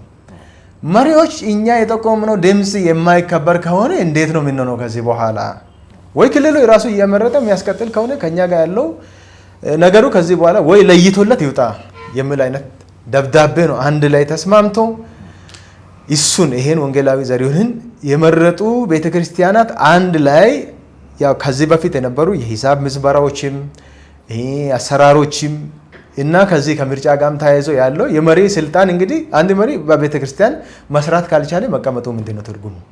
ሌላ አካል አንተ በቃ እኔ የምፈልገውን ብቻ ስራ የሚል ከሆነ እንግዲህ መስራት አልቻለም ማለት ነው። ከዚህ የተነሳ ነው ደብዳቤ ለዋና ቢሮ ያቀረቡት። ከዋና ቢሮ በጊዜ ሄዶ እንደገና ደብዳቤ ተቀበሉት። መጋቢ ሰብራላ ነበሩ።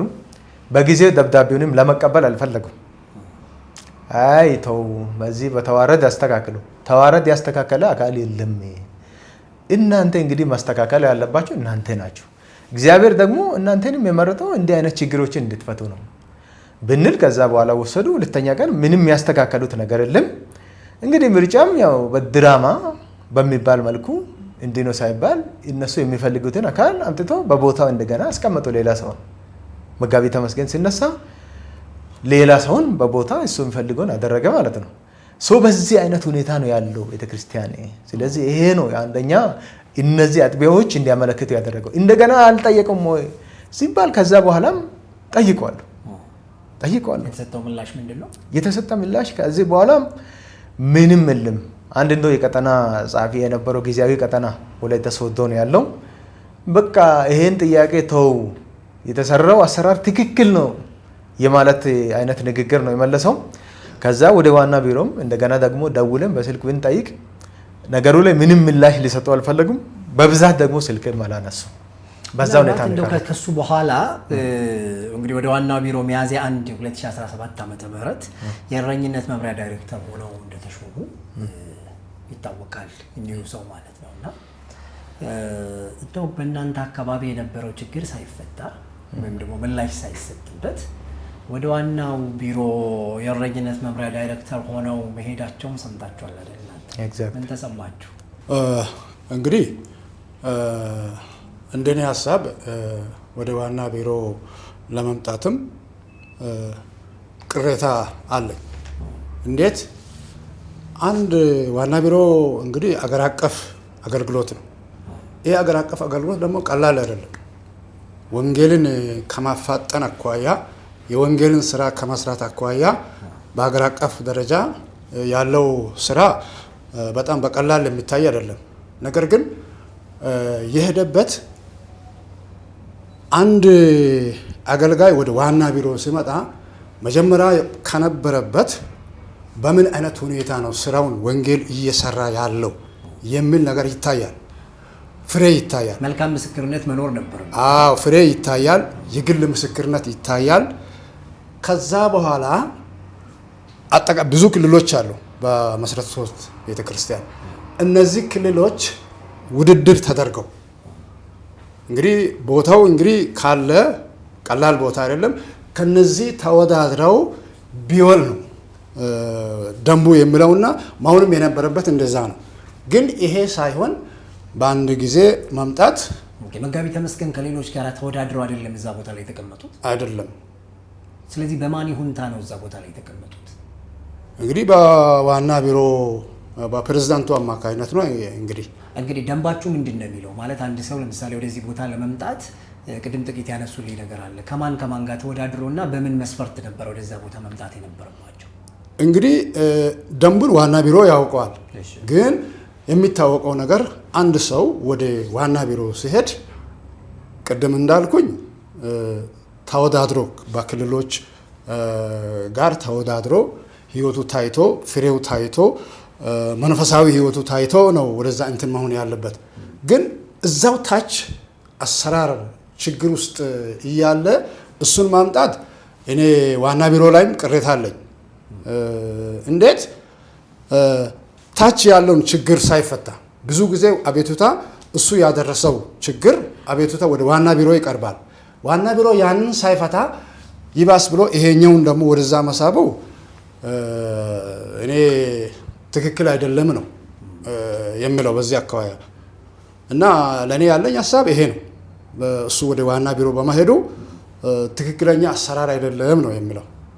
ኦኬ፣ ምናልባት እንግዲህ አንዱ የሰማሁት ነገር ከዋናው ቢሮ ጋር እንግዲህ የጥቅም ትስስር ቢኖር ነው አይነት የሚሉ ሀሳቦች እናንተ አካባቢ አንዳንድ መረጃዎች ሲሰበስብ እሱን ነገር ሰምቻለሁኝ እና እንግዲህ እሱ ያው በጊዜ ሂደት የሚጣራ የሚታይ ነው የሚሆነው። ግን ምናልባት ይሄንን ነገር ስታዩ እንደው እርስዎ መሰረተ ክርስቶስ ከምስረታዋ ጀምሮ ነበሩና እንደነዚህ አይነት ነገር ሲታይ እንደው ማደግ ሲገባት መሰረተ ክርስቶስ ወደ ውድቀት እየሄደች ነው ብለው የሚያነሱ ሰዎች አሉ። እሱ ላይ ጥቂት ሀሳብ ያካፍሉኝ።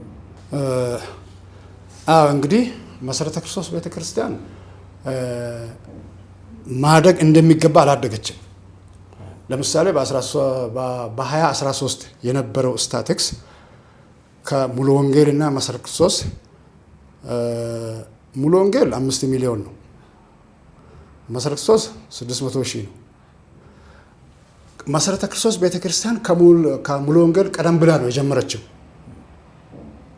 የጀመረችው። በኋላ የጀመረችው መሰረተ ማለት ሙሉ ወንጌል 5 ሚሊዮን ገብታለች። መሰረተ ክርስቶስ ግን 1 ሚሊዮንም አልገባም። ይሄ ምን ያሳያል? ስልጠና በወንጌል እንደሚገባ እንዳልተሰራ እንትኖቹ ያሳያል። ግን ያም ሆኖ አሁን ያለበት ሁኔታ እሱ ወደ ዋና ቢሮ የሄደበት በሚሄድበት በወቅቱ አካባቢ አልነበርኩም። በወንጌል ምክንያት በሌላ ሶማሌ ክልል ነበርኩኝ። እዛ ነው ማገለግል የነበረውና በኋላ ስመጣ አንዳንድ ወሬዎች አሉ። ትክክለኛ ጭብጥ ወሬ እንግዲህ በወቅቱ እኔ አልነበርኩም እና አላውቅም።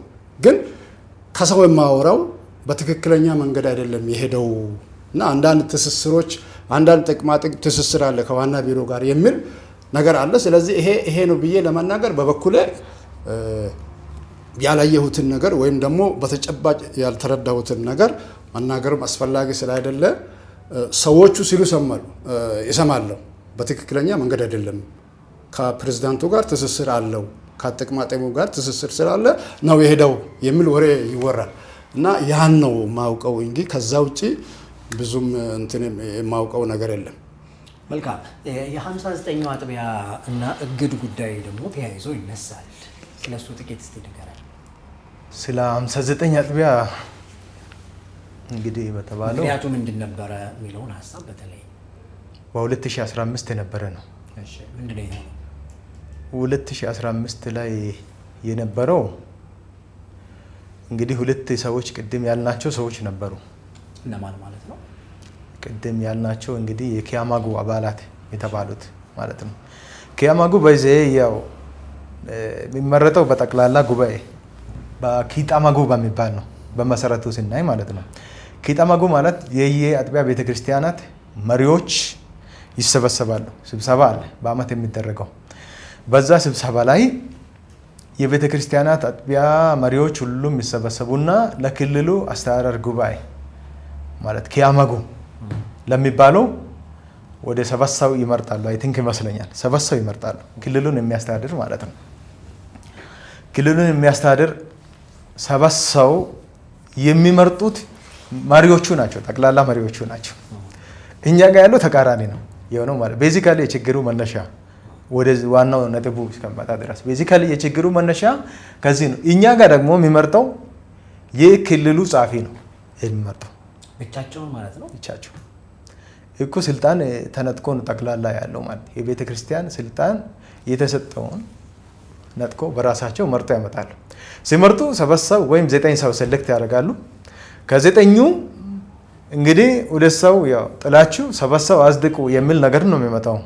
ያም እኛ ያየነው ግንባር ቀደም ለዋና ቢሮ መዋጮ ለክልሉና ለዋና ቢሮ መዋጮ የከፈለ፣ ሁለተኛ ደግሞ በታማኝነት አስራት የሚከፍል የተለያየ ነገር የሌለ መስፈርት ያቀርባሉ። ሲያቀርቡ ያው በጣም በዚህ መስፈርት ያው ጥሩ ናቸው ብሎ በራሳቸው ታማኝ የሆኑ ሰዎችን ጥቆማ ያመጣሉ ለመሪ ጉባኤ ማለት ነው። 9 ሰው ከ9ኙ 7 ምረጡ ሲባል እንግዲህ 7 ይወስዳሉ፣ 2 ይቀራል ማለት ነው። ስለዚህ እነዚህ ሰዎች የሚገቡት ያው መጀመሪያም ሲገቡ ቤዚካሊ በሳቸው በክልሉ ጸሐፊ ምርጫ ነው የሚገቡት። በዛ መሃል ትንሽ እየሰሩ በልዩነት የገቡ 2 ሰዎች ነበሩ። በልዩነት የክልሉ የጸሐፊውን ሀሳብ ያልተቀበሉ እንግዲህ መጋቢ በየነና ወንድም ዮሴፍ የሚባሉ እነዚህ 2 ሰዎች በጠቅላላ ጉባኤ ላይ ነው ገለልተኛ ኦዲት ይደረግ ስራ እስካሁን የተሰራው ግልጽ አይደለም የሚል ነገር ያቀረቡት ማለት ነው። ሲያቀርቡ ከዛ በኋላ በዚህ በስራ አስኪያጅ በ7ቱ ሰው ነገሩ የነሱ ተወሰነ እንዲወጡ ተደረገ። ያ ደግሞ ወደ ጠቅላላ መሪዎች ጉባኤ 59 ቤተክርስቲያንን የወከሉ ሰዎች እንግዲህ በቶሎ እንዲሰበሰቡ ተደረገ ነው ያለው መረጃ ማለት ነው። በቶሎ እንዲሰበሰቡ የነዚህ ሰዎችን እግድ ፎርማል ለማድረግ ማለት ነው። እንደዛ ተደርጎ ያው በ3 ቀን ውስጥ እንዲሰበሰቡ ተደርጎ 59ኙ ቤተክርስቲያን እንደወሰነ ተደርጎ ነው የቀረበው። ያ ነው ያለው ነገር። እሱም ፌክ ነው፣ እውነትን መሰረት ያደረገ ሳይሆን የሐሰት ነው። ስለዚህ እግዱን ለማጽናት ተብሎ ነው 59 አጥቢያ ቤተክርስቲያናት ተጠርቶ በዛ ያው የነዚህ ሰዎች እግዱ ጸድቋል የሚል ነገር ያመጡት። ሞር ኢንፎርማል ነው እግዳቸውም ኢንፎርማል ነው፣ ፎርማል በሆነ መንገድ አይደለም የመጣው ማለት ነው። እንግዲህ አንድ ሰው ሲታገድ መጀመሪያ ይመከራል፣ ከዛ በጽሁፍ ይቀርባል። እንግዲህ እሱም ደግሞ ጥፋቱን እንዲረዳ ይደረጋል። ከዛ በኋላ ሲያልፍ ነው የሚታገደው። ያን ስላላደረጉ ህጋዊ አካሄድም ስላልሄዱ ያን ደግሞ ስለማያውቁ በውስጥ ነው ያገዱት ማለት ነው። በዛ ነው የ59 አጥቢያ በ3 ቀን ተሰብስቦ ያው አግዷል የሚለው ያው ይሄን ነው የሚመስለው። ስለዚህ አጥቢያዎቹ ያደረጉት ነገር ሳይሆን ከጀርባ ሌላ የተደረገ አጥቢያዎቹ አላደረጉም፣ የግለሰቦች ፍላጎት እንጂ አጥቢያዎቹ አይደለም። አጥቢያው እንኳ ዋና የግለሰቦቹ አጥቢያዎች እኮ አልተቀበሉም በጊዜው ነገሩ ማለት ነው። አገልግሎታቸው ይታገድ የሚለውን ጭምር አልተቀበሉም። አጥቢያ ቤተክርስቲያናት ጭምር መሪዎቹ ጭምር አልተቀበሉም። ስለዚህ ከኋላ የተሰራ እንጂ ፎርማል ነገር አይደለም ለማለት ነው። ኦኬ እንግዲህ ምናልባት ሌላኛው ማንሳት የምፈልገው ነገር የካቲት 14 ለዋናው ቢሮና ለመንግስት ለፖሊስ የተጻፈ ደብዳቤ ነበረና ምን ተፈጥሮ ነው እንደሱ የሆነው? እሺ እሱኛው ላይ ደግሞ ያለው ምንድነው? እነዚህ 6 ቤተክርስቲያናት እንግዲህ በጣም እየደረሰ ካለ ጫና የተነሳ ለዋና ቢሮ ጥያቄ አቅርቧል። ለጊዜያዊ ቀጠና ጥያቄ አቅርቧል። ስለዚህ ዛቻውና ማስፈራረቱ መሪዎችን ያለ ጊዜ ከቦታቸው እናነሳለን የሚል ነበር። መሪዎችን አንስቶ በጊዜያዊነት ሌሎች ሰዎች እንዲያስተዳድሩ ነው ፍላጎት የሰዎቹ ማለት ነው። በዛ ደግሞ እምቢ ካለ ፖሊስ ይዞ ሄዶ አጥቢያዎችን አሽጎ ከዛ በኋላ ማይተም ለመቀማትና አካውንት የማዘጋት ማለት አካሄድ ላይ ለማሄድ ነበር ፍላጎት የነበረው ማለት ነው። ይህን ለመከላከል ቀድሞ ነው ቤተክርስቲያናቱ አንደኛ ይሄ ነገር አንደኛ ቤተክርስቲያናትንም ስለሚጎዳ በዚህ ሁኔታ ቀድሞ ይሄ ነገር ከመፈጠሩ በፊት ለፖሊስ ለፍትህ ጽሕፈት ቤትና ለአስተዳደር አመልክተዋል በጊዜ ማለት ነው። ስለዚህ የሚመጣ ነገር ከጀርባ ይመጣ የነበረው ነገር ሌላ ስለነበረ በተግባር ራሱ ከኋላ ከጀርባ የተሰሩ ነገሮች ነበሩ። ምንድናቸው? አሁን ለምሳሌ ቀድሞ ቤተክርስቲያናቱ አመልክተዋል። አሁን ለምሳሌ አንድ ቤተክርስቲያን ይፋ ወጥቶ አመልክተዋል እዚህ ጋር ለፖሊስ ለፍትህና ለጸጥታ ከዛ ለአስተዳደር አመልክተዋል። ቀድሞ ዛቻው ነበር መሪዎቹን ለማንሳት አካውንት ለማዘጋት ዛቻና ማስፈራሪያ ነበር። ከዛ የተነሳ ይሄ እንዳይሆን ቀድሞ ይሄን ለመከላከል ነው ያው እነዚህ ቤተክርስቲያናት ለፖሊስ ያመለከቱት የሚል ነው ማለት የሚደርስ አደጋ አለ ተብሎ ይፈራ ነበር። የሚደርስ አደጋ አለ። በትክክል አደጋው ነበር ሲያወሩም ነበር። ማነው አደጋውን ያደርሳል ተብሎ ይጠበቅ የነበረው? በክልሉ የነበሩ አመራሮች ማለት ነው። ከጸሐፊ ተነስቶ ጸሐፊም ሌሎችም ሲዚቱ ነበር በጊዜ እነዚህ መሪዎችን እንደው እናሳስራለን ሁላ የሚሉ ነበሩ እና ሌላ ደግሞ ከዛ አካውንታቸውን እናዘጋለን ማይተም እንቀማለን የሚል ነገር ነበር። ከዚህ የተነሳ ይሄ ነገር ከሚፈጠር አጥቢያውም ከሚረበሽ ሚመኑ ደግሞ አላስፈላጊ ዋጋ እንዳይከፍል ቀድሞ ይሄን ጉዳት ለመቀነስ ነው ለፖሊስ ያመለከቱት። በጊዜው ምን ተፈጠረ? በጊዜ የተወሰነ እንቅስቃሴ አድርጎ ያው የተፈጠረውን ነገር የሚነግረው ለፖሊስ አዛዥ ደውሎ ነበር በጊዜ የዚህ የኪያማጉ ሰብሳቢ የነበረው ግለሰብ ማለት ነው። ሲያመለክት ቀድሞ የነሱ መመልከቻ የነሱ ጋር ስለደረሰ መንግስት በሃይማኖት ጉዳይ ላይ ስለማይገባ በእርቅና በንግግር ጉዳዩን ፍቱ፣ የእናንተ ማካሄድ ትክክል እንዳልሆነ አረጋግጠናል፣ ስለዚህ ከዚህ ድርጊታችሁ ተመለሱ የሚል ምክር ሲሰጥ እሺ ብሎ ወደ እርቅ ነው ወደ ኋላ የመጣው። ወደ እርቅ መጣ። ከዛ በኋላ ሙሉ በሙሉ ባይሆንም የሚያስደስት እርቅ ባይሆንም በቃ ነገሩ ረገበ ማለት ነው። ጥያቄው እንዳለ ሆነ ነገሩ በዛ ነው የረገበው።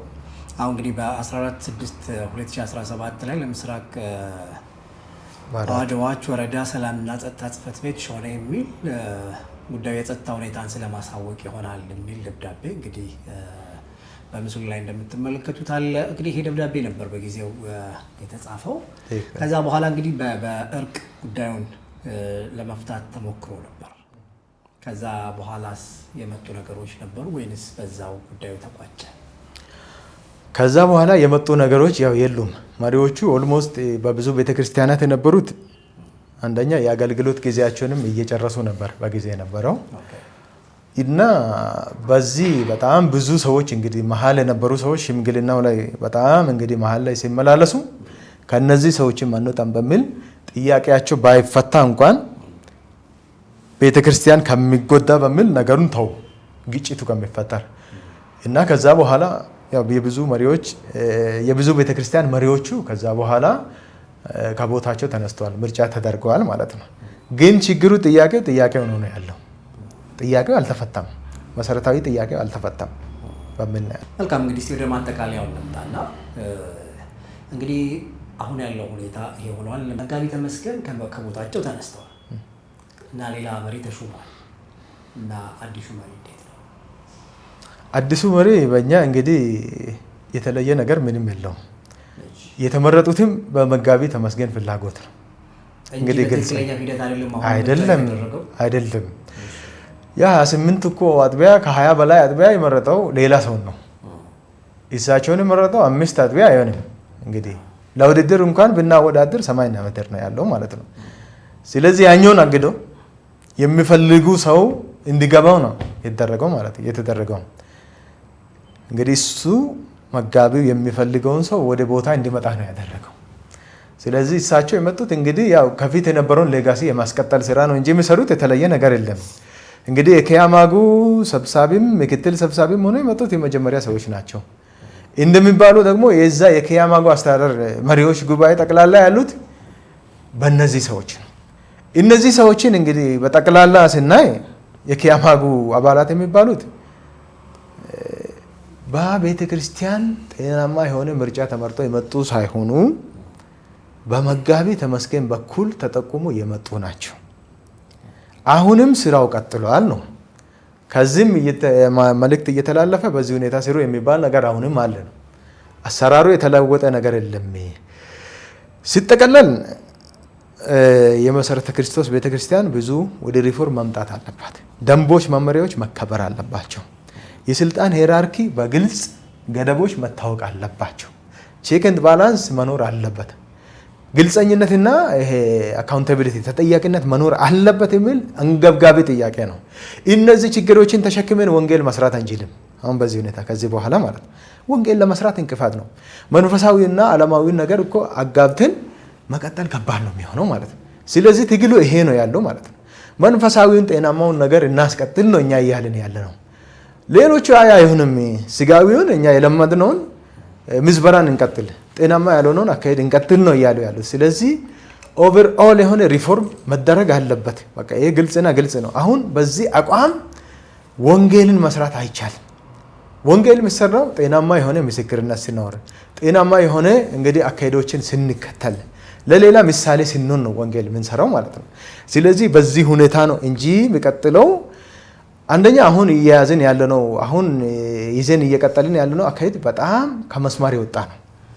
ኢቭን ዓለም ላይ የሌለ ነገር ሁላ ነው ያለው። ለምሳሌ እንደው በጥቂት ቅድም ያወራነው የአንድ ድርጅት ጉዳይ ነው እንጂ ከዚህ በፊት እኛ ሾኔ ክልል የገቡ ድርጅቶች ሁሉ ተዘርፈው ነው የወጡት።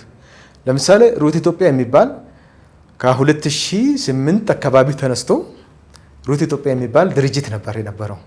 ህፃናትን በተለያዩ ነገሮች መደጎም፣ ስፖርታዊ ጨዋታዎች ላይ እንዲሳተፉ ማድረግ፣ የተለያዩ ድጋፎችን እያደረገ በቤተ ክርስቲያን በኩል ይሰራ ነበር። ኢን ሚሊየንስ ነው ከዛ ድርጅት የተበላው። ድርጅቱ ተበልቶ ሲያልቅ እንግዲህ ወደ መንግስት ነው ያዞረው። በመንግስት አሁን በሴቶችና ህፃናት ጉዳይ ስር ሆኖ ነው የሚሰራው።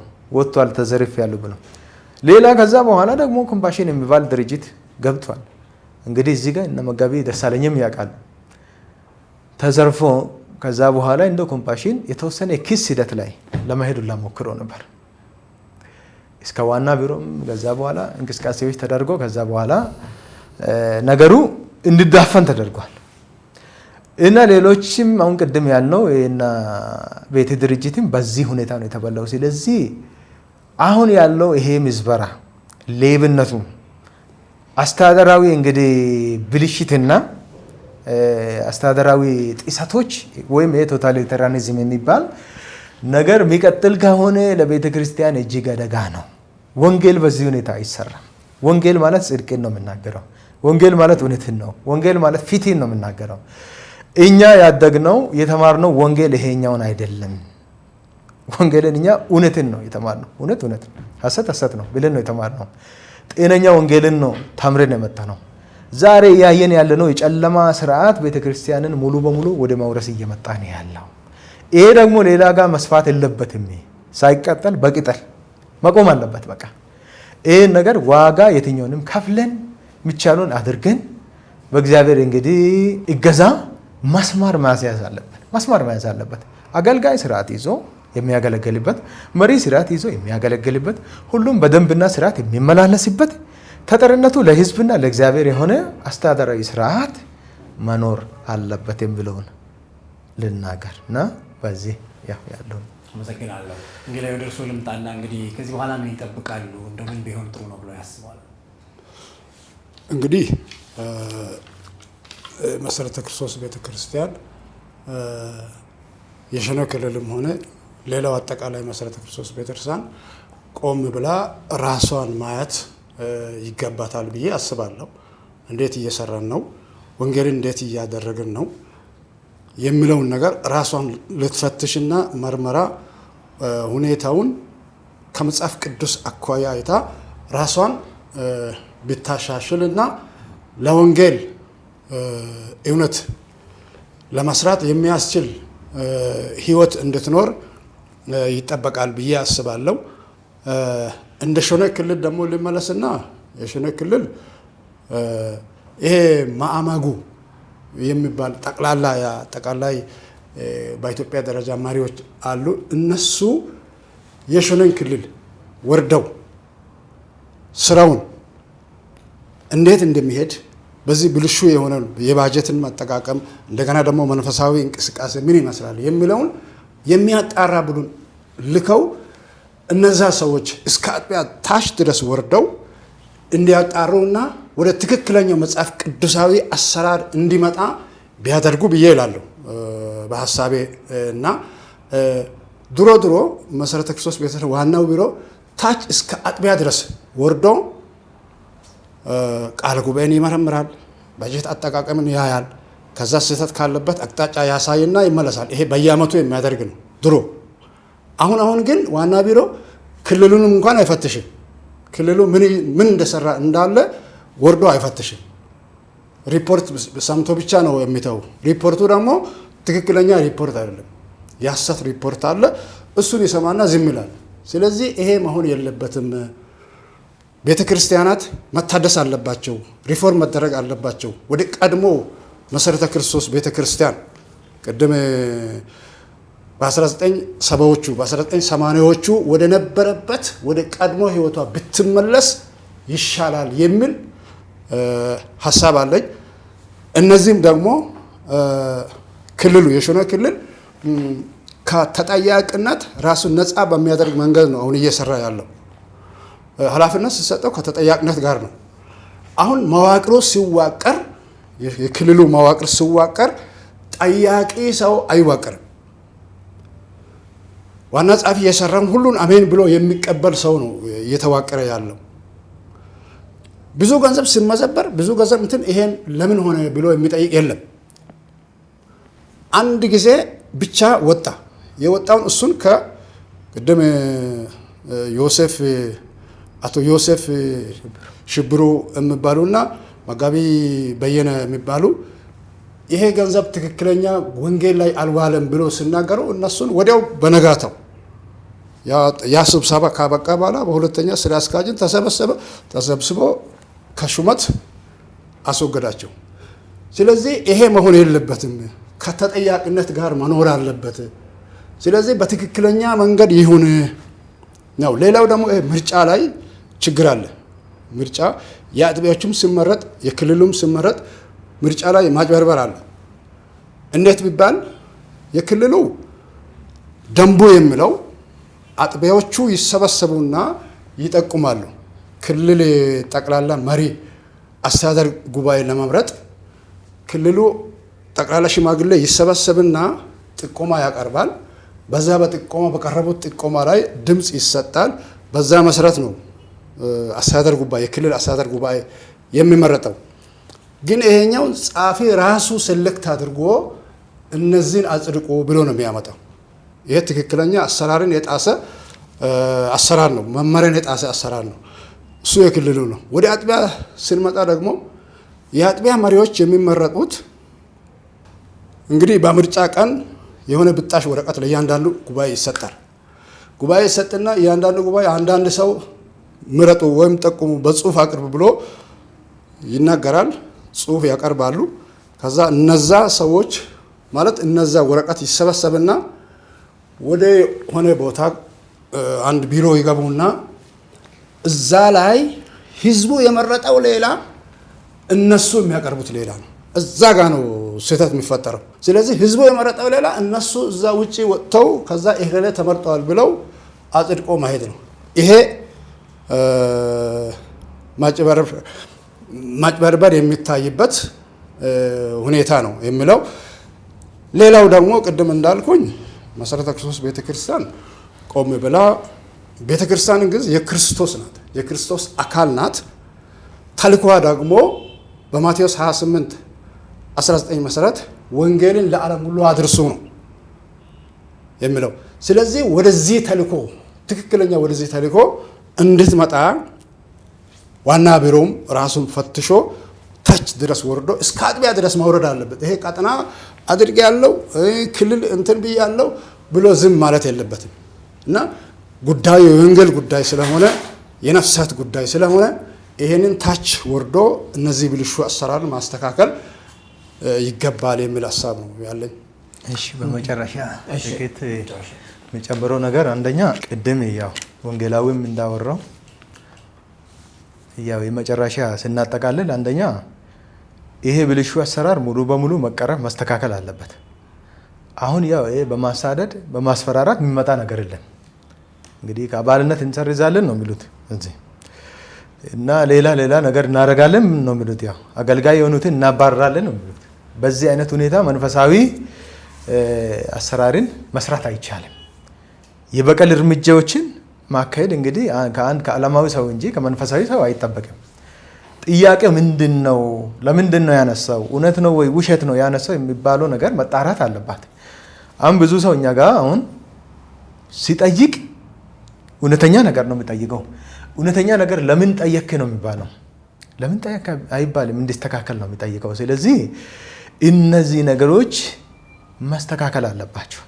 በበቀል የሚመጣ በበቀል የሚጨምር በበቀል የሚሰፋ ነገር የለም። በቀል በቀለኛውንም ያጠፋል፣ ሁሉንም ያጠፋል፣ ይዞ ነው የሚሄደው ማለት ነው። ስለዚህ አንደኛ ታች ላለውም እዚህ ላለውም ማሳሰቢያም ምክርም ምናልባት የሚሰማ ካለ የሚነግረው ከዚህ ከበቀል ወጥተን እውነተኛ ወደ ሆነ ንስሐ እውነተኛ ወደ ሆነ እርቅ ብንመጣ የሚል ነገር አንደኛ አቀርባለሁ።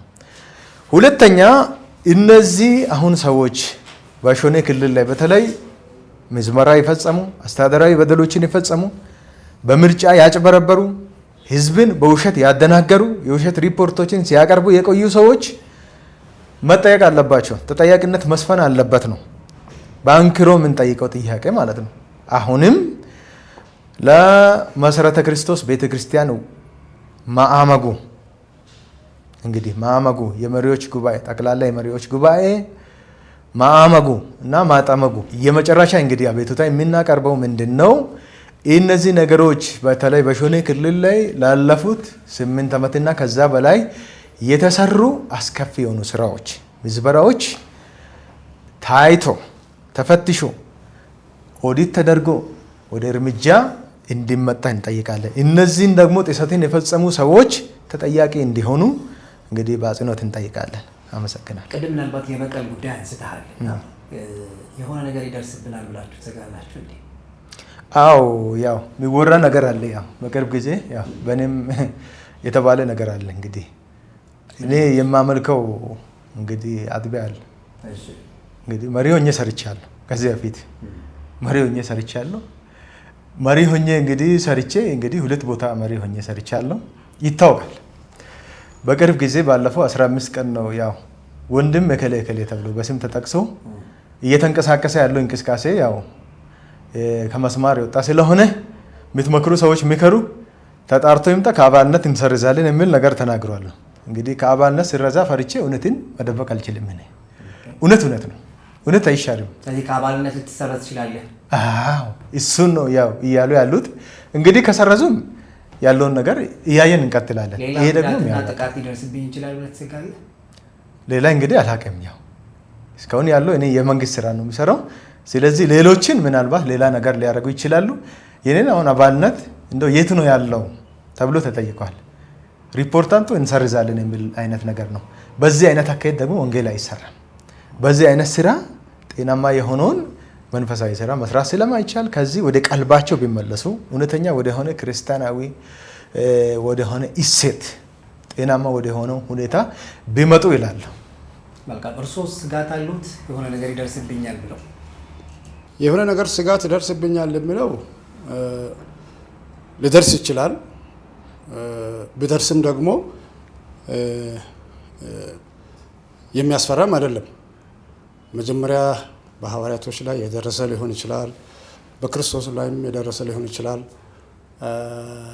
እንግዲህ ከአባልነት ያስወጣሉ የሚል ሀሳብ ነው ያለኝ። እንደውም ይህን ነገር ከሰሙ ወዲያው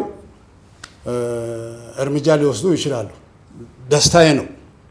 ምክንያቱም በቀጥታም ሆነ በተዘዋዋሪ በአሁኑ ሰዓት እኔ እያገለገልኩ አይደለም። 36 ዓመት መሰረተ ክርስቶስ ቤተክርስቲያንን ሙሉ ጊዜ ሰጥቼ አገልግያለሁ። ለ8 ዓመት ያህል አሁን ለጊዜው ሌላ ቦታ ነው የሚያገለግለው ካነበርኩበት አጥቢያ ማለት ነው። ከ8 ዓመት አገልግሎት በኋላ ስመለስ መጀመሪያ ቤተክርስቲያን ልካ ነው የሄድኩኝ። እዛም ደግሞ ሳገለግል ነበረ። ከዛ ቤተክርስቲያን ደግሞ በመሸኛ ነው ተጸልዮ ተባርኮ ነው የመጣው። እዚህ ሲመጣ አሁን ለ2 ዓመት ያህል አገልግሎት ታገድኩ። አሁን እያገለገልኩ አይደለም። ለምንድን ነው የታገዱት? በናቀ ለምንድን ነው ያገዳችሁ ምክንያቱ ምንድን ነው ብዬ ቢጠይቃቸው ትክክለኛ ምላሽ የለም። አይ በቃ የቆየው እንዲህ መሆን አለበት የሚል እንደው ዝም ብሎ ወሬ ነገር እንጂ ትክክለኛ ስላለም። አሁን ምንድን ነው ይሄ ከየት የመጣ ነው? ከክልሉ አስተዳደራዊ ብልሹነት የመጣ ነው። እርስዎ ከክልሉ ጋር በተገናኘ ጥሩ ግንኙነት አልነበሩትም ወይም ቅሬታዎትን ያቀርቡ ነበር? በመጀመሪያ ወደ አንድ ምስራቅ ሾኔ ከተማ አጥቢያ አባል ነበርኩ ለተወሰነ ጊዜ። ከዛ አባልነት እንዲወጣ ያስደረገው ተመስገን መንገሻ የሚባል ጸሐፊ የነበረው ነው። እንዴት ነው ያስወጣው? በነበርኩበት ጊዜ ምርጫ ይደረጋል። የሽማግሌዎች ምርጫ ሲደረግ ምርጫው ላይ ትክክል አልነበረም። አብላጫ ድምፅ ያለውን ትቶ ታች ዝቅተኛ ድምፅ ያለውን አሳለፈ። ዋና ጸሐፊው ማለት ነው። ዋና ጸሐፊው ሲያሳልፍ ይሄ ትክክል አይደለም ብያለሁ። የዛኔ ተቃውሞ ነው። አብላጫ ድምፅ ያለው እያለ ይሄንን ዝቅተኛ ድምፅ ያመጣውን ማሳለፍ ትክክለኛ አይደለም ብያለሁ። ከዛ ጊዜ ጀምሮ ነው አሁን ከኔ ጋር ቀጥታ እለቱ አለፈ። በቀጭን ትዕዛዝ ለአጥቢያ በወቅቱ ለነበሩት አጥቢያ ትዕዛዝ አስተላለፈ። ከዛ ቤተ ክርስቲያን እንዲባረር ተደረገ እና እንግዲህ ወደ ነበርኩበት አጥቢያ ሄድኩኝ። ከዛን ጊዜ ጀምሮ ነው ከኔ ጋር ኔጌቲቭ ሀሳብ ውስጥ የገባውና ይሄ ይመስለኛል አሁንም ቢሆን ባለውበት አጥቢያ እያገለገልኩ አይደለም። ምክንያቱም አይታወቅም። ለ36 ዓመት መሰረተ ክርስቶስ ጴጥርሳን ሾኔ ክልል ከመስረታ ጀምሮ እስካሁን ድረስ በአገልግሎት ነኝ። ህዝቡ ደግሞ ይፈልጋል፣ የኔን ማገልገል ህዝቡ ይፈልጋል። ከጥቂት ሰዎች ጋር ተመሳጥረው እስከ ዛሬ ድረስ እያገለገልኩ አይደለሁም። እንግዲህ ከዚህ በኋላም ቢያደርጉ ደስታዬ ነው። በእርግጥ ያስወግዱ እኔ አይደለም። እኔ መሰረተ ክርስቶስ ቤተክርስቲያን አባል ሆኜ መቀጠልን እፈልጋለሁ። ነገር ግን የሚመጣው ነገር አይታወቅም። የመጣውን ነገር በደስታ ለመቀበል ዝግጁ ነኝ። ምንም ችግር የለም። ያው አዲስ ነገርም አይደለም ለማለት ነው። መልካም እንግዲህ ወንጌላዊት አዲሱ እና ወንድም አዲሱ ስለነበረን ጊዜ በጣም ነው የማመሰግነው። እንግዲህ ተመልካቾቻችን በውይይታችን ወይም ደግሞ በቅሬታዎቻቸው መካከል ያነሷቸው ጉዳዮች አሉ። የአሰራር ሂደቱን ባልተከተለ መንገድ የሚደረጉ እገዳዎች፣ የገንዘብ ምዝበራዎች፣ በርካታ ሚሊዮኖች ተጠያቂነት በሌለበት መንገድ የቤተ ክርስቲያኗ ሕግና ደንብ በማይፈቅደው መንገድ የተደረጉ ነገሮች አሉ። ከዛ ባሻገር የአሰራር ችግሮች እና ትክክለኛ መዋቅራዊ አካሄዱን ከታች ከአጥቢያ ጀምሮ በተለያየ እርከን የክልል ጽሕፈት ቤቶችን ጨምሮ እንዲሁም ደግሞ ዋና ቢሮ ድረስ ምክትሉም ይሁን ፕሬዚዳንቱ ይህንን ጉዳይ ሰምተው እንደነበረ ተነስቷል። እንግዲህ ለእነዚህ ጉዳዮች ምላሽ እንዲሰጡ እንጠብቃለን ከነሱ። በዚህኛው ሳይድ የተነሳው ሀሳብ ይህንን ይመስላል። ምናልባት እዚህ ላይ ስማቸው የተጠቀሰ ሰዎች እና በአመራር ላይ ያላችሁ ሰዎች ለዚህ ጉዳይ ምላሽ እንድትሰጡን እናስባለን።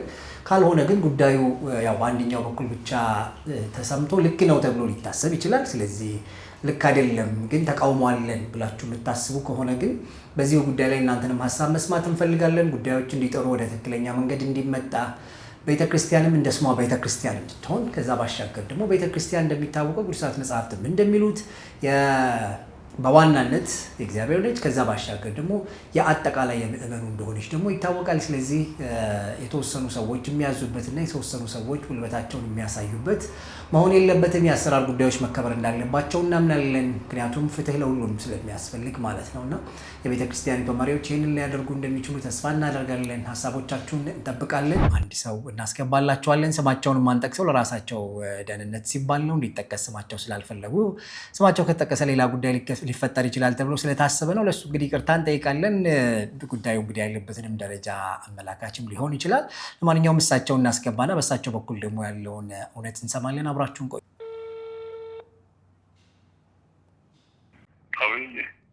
ሄሎ፣ ጤና ይስጥልኝ። እስቲ ስለ ጉዳዩ የሚያውቁትን እንግዲህ በዚህ የተገኙ 2 ሰዎች ነበሩ።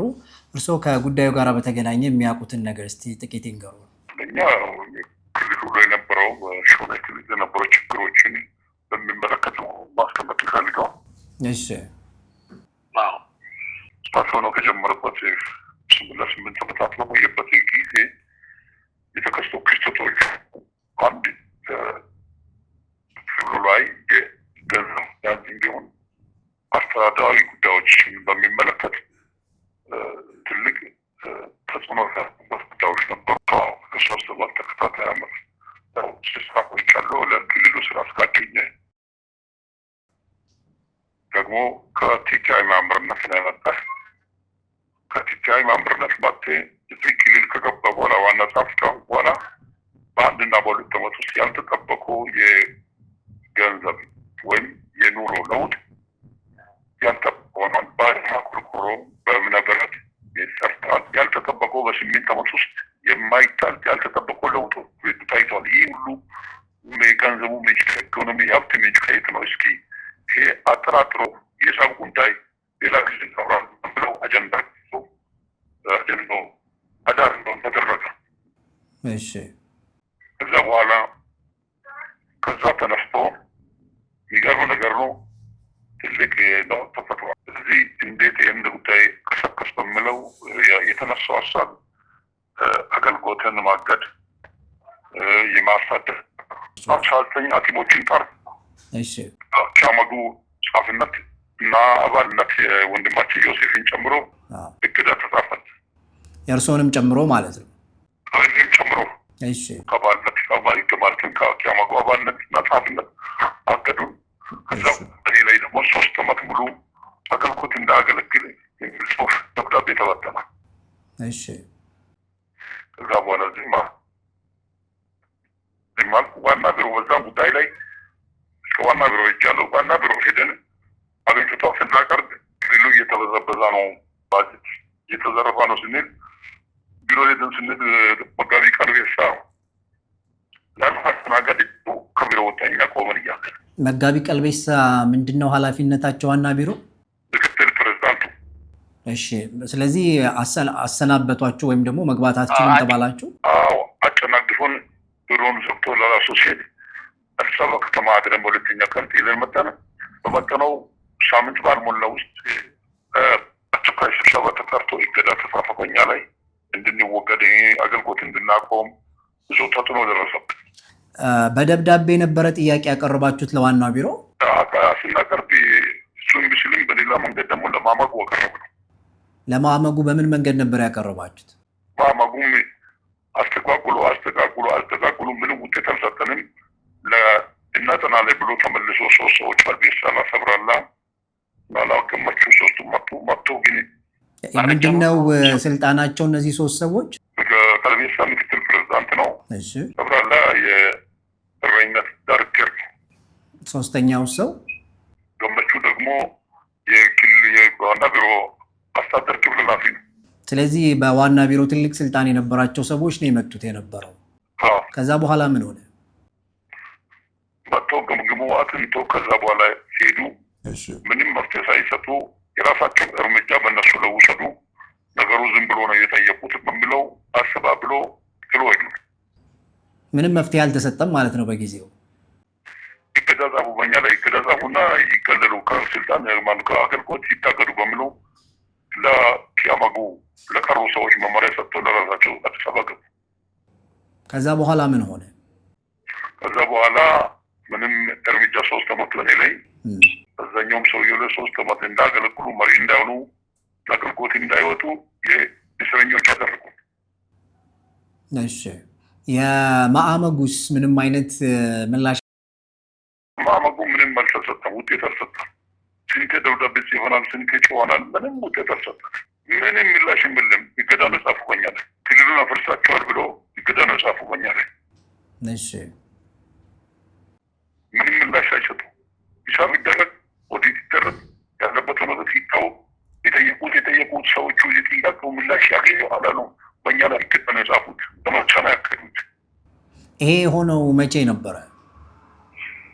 2014 ማነው ማለት ማሰብ ዋና መጋቢ ነበር። ከዋና መጋቢነት ማውረዱኝ አገልግሎትን እንዳገልኩኝ እገዳ ጻፉብኝ። አሁን ታስሬ ያለው 3 ዓመት ቤት ውስጥ አንድ መጋቢ ባልጠፋሁበት፣ ባልሰረኩበት፣ ባለመነዘርኩበት፣ ባልሰረኩበት ታክቼ ነው አለሁት። ይሄ ጉዳይ መጋቢ ደሳለኝ ፕሬዚዳንቱ ጋር ደርሶ ይሆን? ሰጥቷል፣ ያውቃል። እሱ ከሳቸው የመጣ ምላሽ አለ? ምንም የሰጠ ምላሽ የለም። ሲደውሉ እንኳን ስልክ አነሳም። ሜሴጅ እንኳን ሜሴጁን አነብም። ስለዚህ በዚህ ጉዳይ ላይ እንደው ከዋና ቢሮ ያናገሩት እና ለጉዳዩ መፍትሄ ለመስጠት የሞከረ ምናልባትም ከማዕመጉ ማንም ሰው የለም? ማንም የለም። በስልክ አናግረናል፣ በደብዳቤ ጽፈናል። የኛ ጉዳይ ዩስ ምንም የሰጡት ምላሽ የለም። በዛው በርቅ ጨርሱ ነው አሉ። እኛን ግን እርቅ መጨረሻውን ማሳደድ ፕሮግራም ያሳደዱን። 1 እንዳገለገሉ፣ 2 ደሞዝ እንዲቆም፣ 3 መጋቢነት እንዲቀማ፣ 4 ከአባልነት እስኪሰረዝ ድረስ እንሰራል ብሎ ነው በኔ ላይ እስካሁን ድረስ መፈናፈኛ ትልቅ መልዕክት ያለው ሰው አልሰርኩም፣ አልበደልኩም። ጥያቄ መጠየቅኩት። አሁን ታስሬ ቁጭ ብያለሁ። 3ኛ ዓመት የጨርሱን ያው ጋር እሺ ምናልባት እንደው ከአባልነት የመሰረዙ በደረጃ የተቀመጡት ነገሮች ከአባልነትም ጭምር ነው የተሰረዙት። ይሰረዛል ብሎ አልቻሉም። ግን ህዝቡ ተነሳ።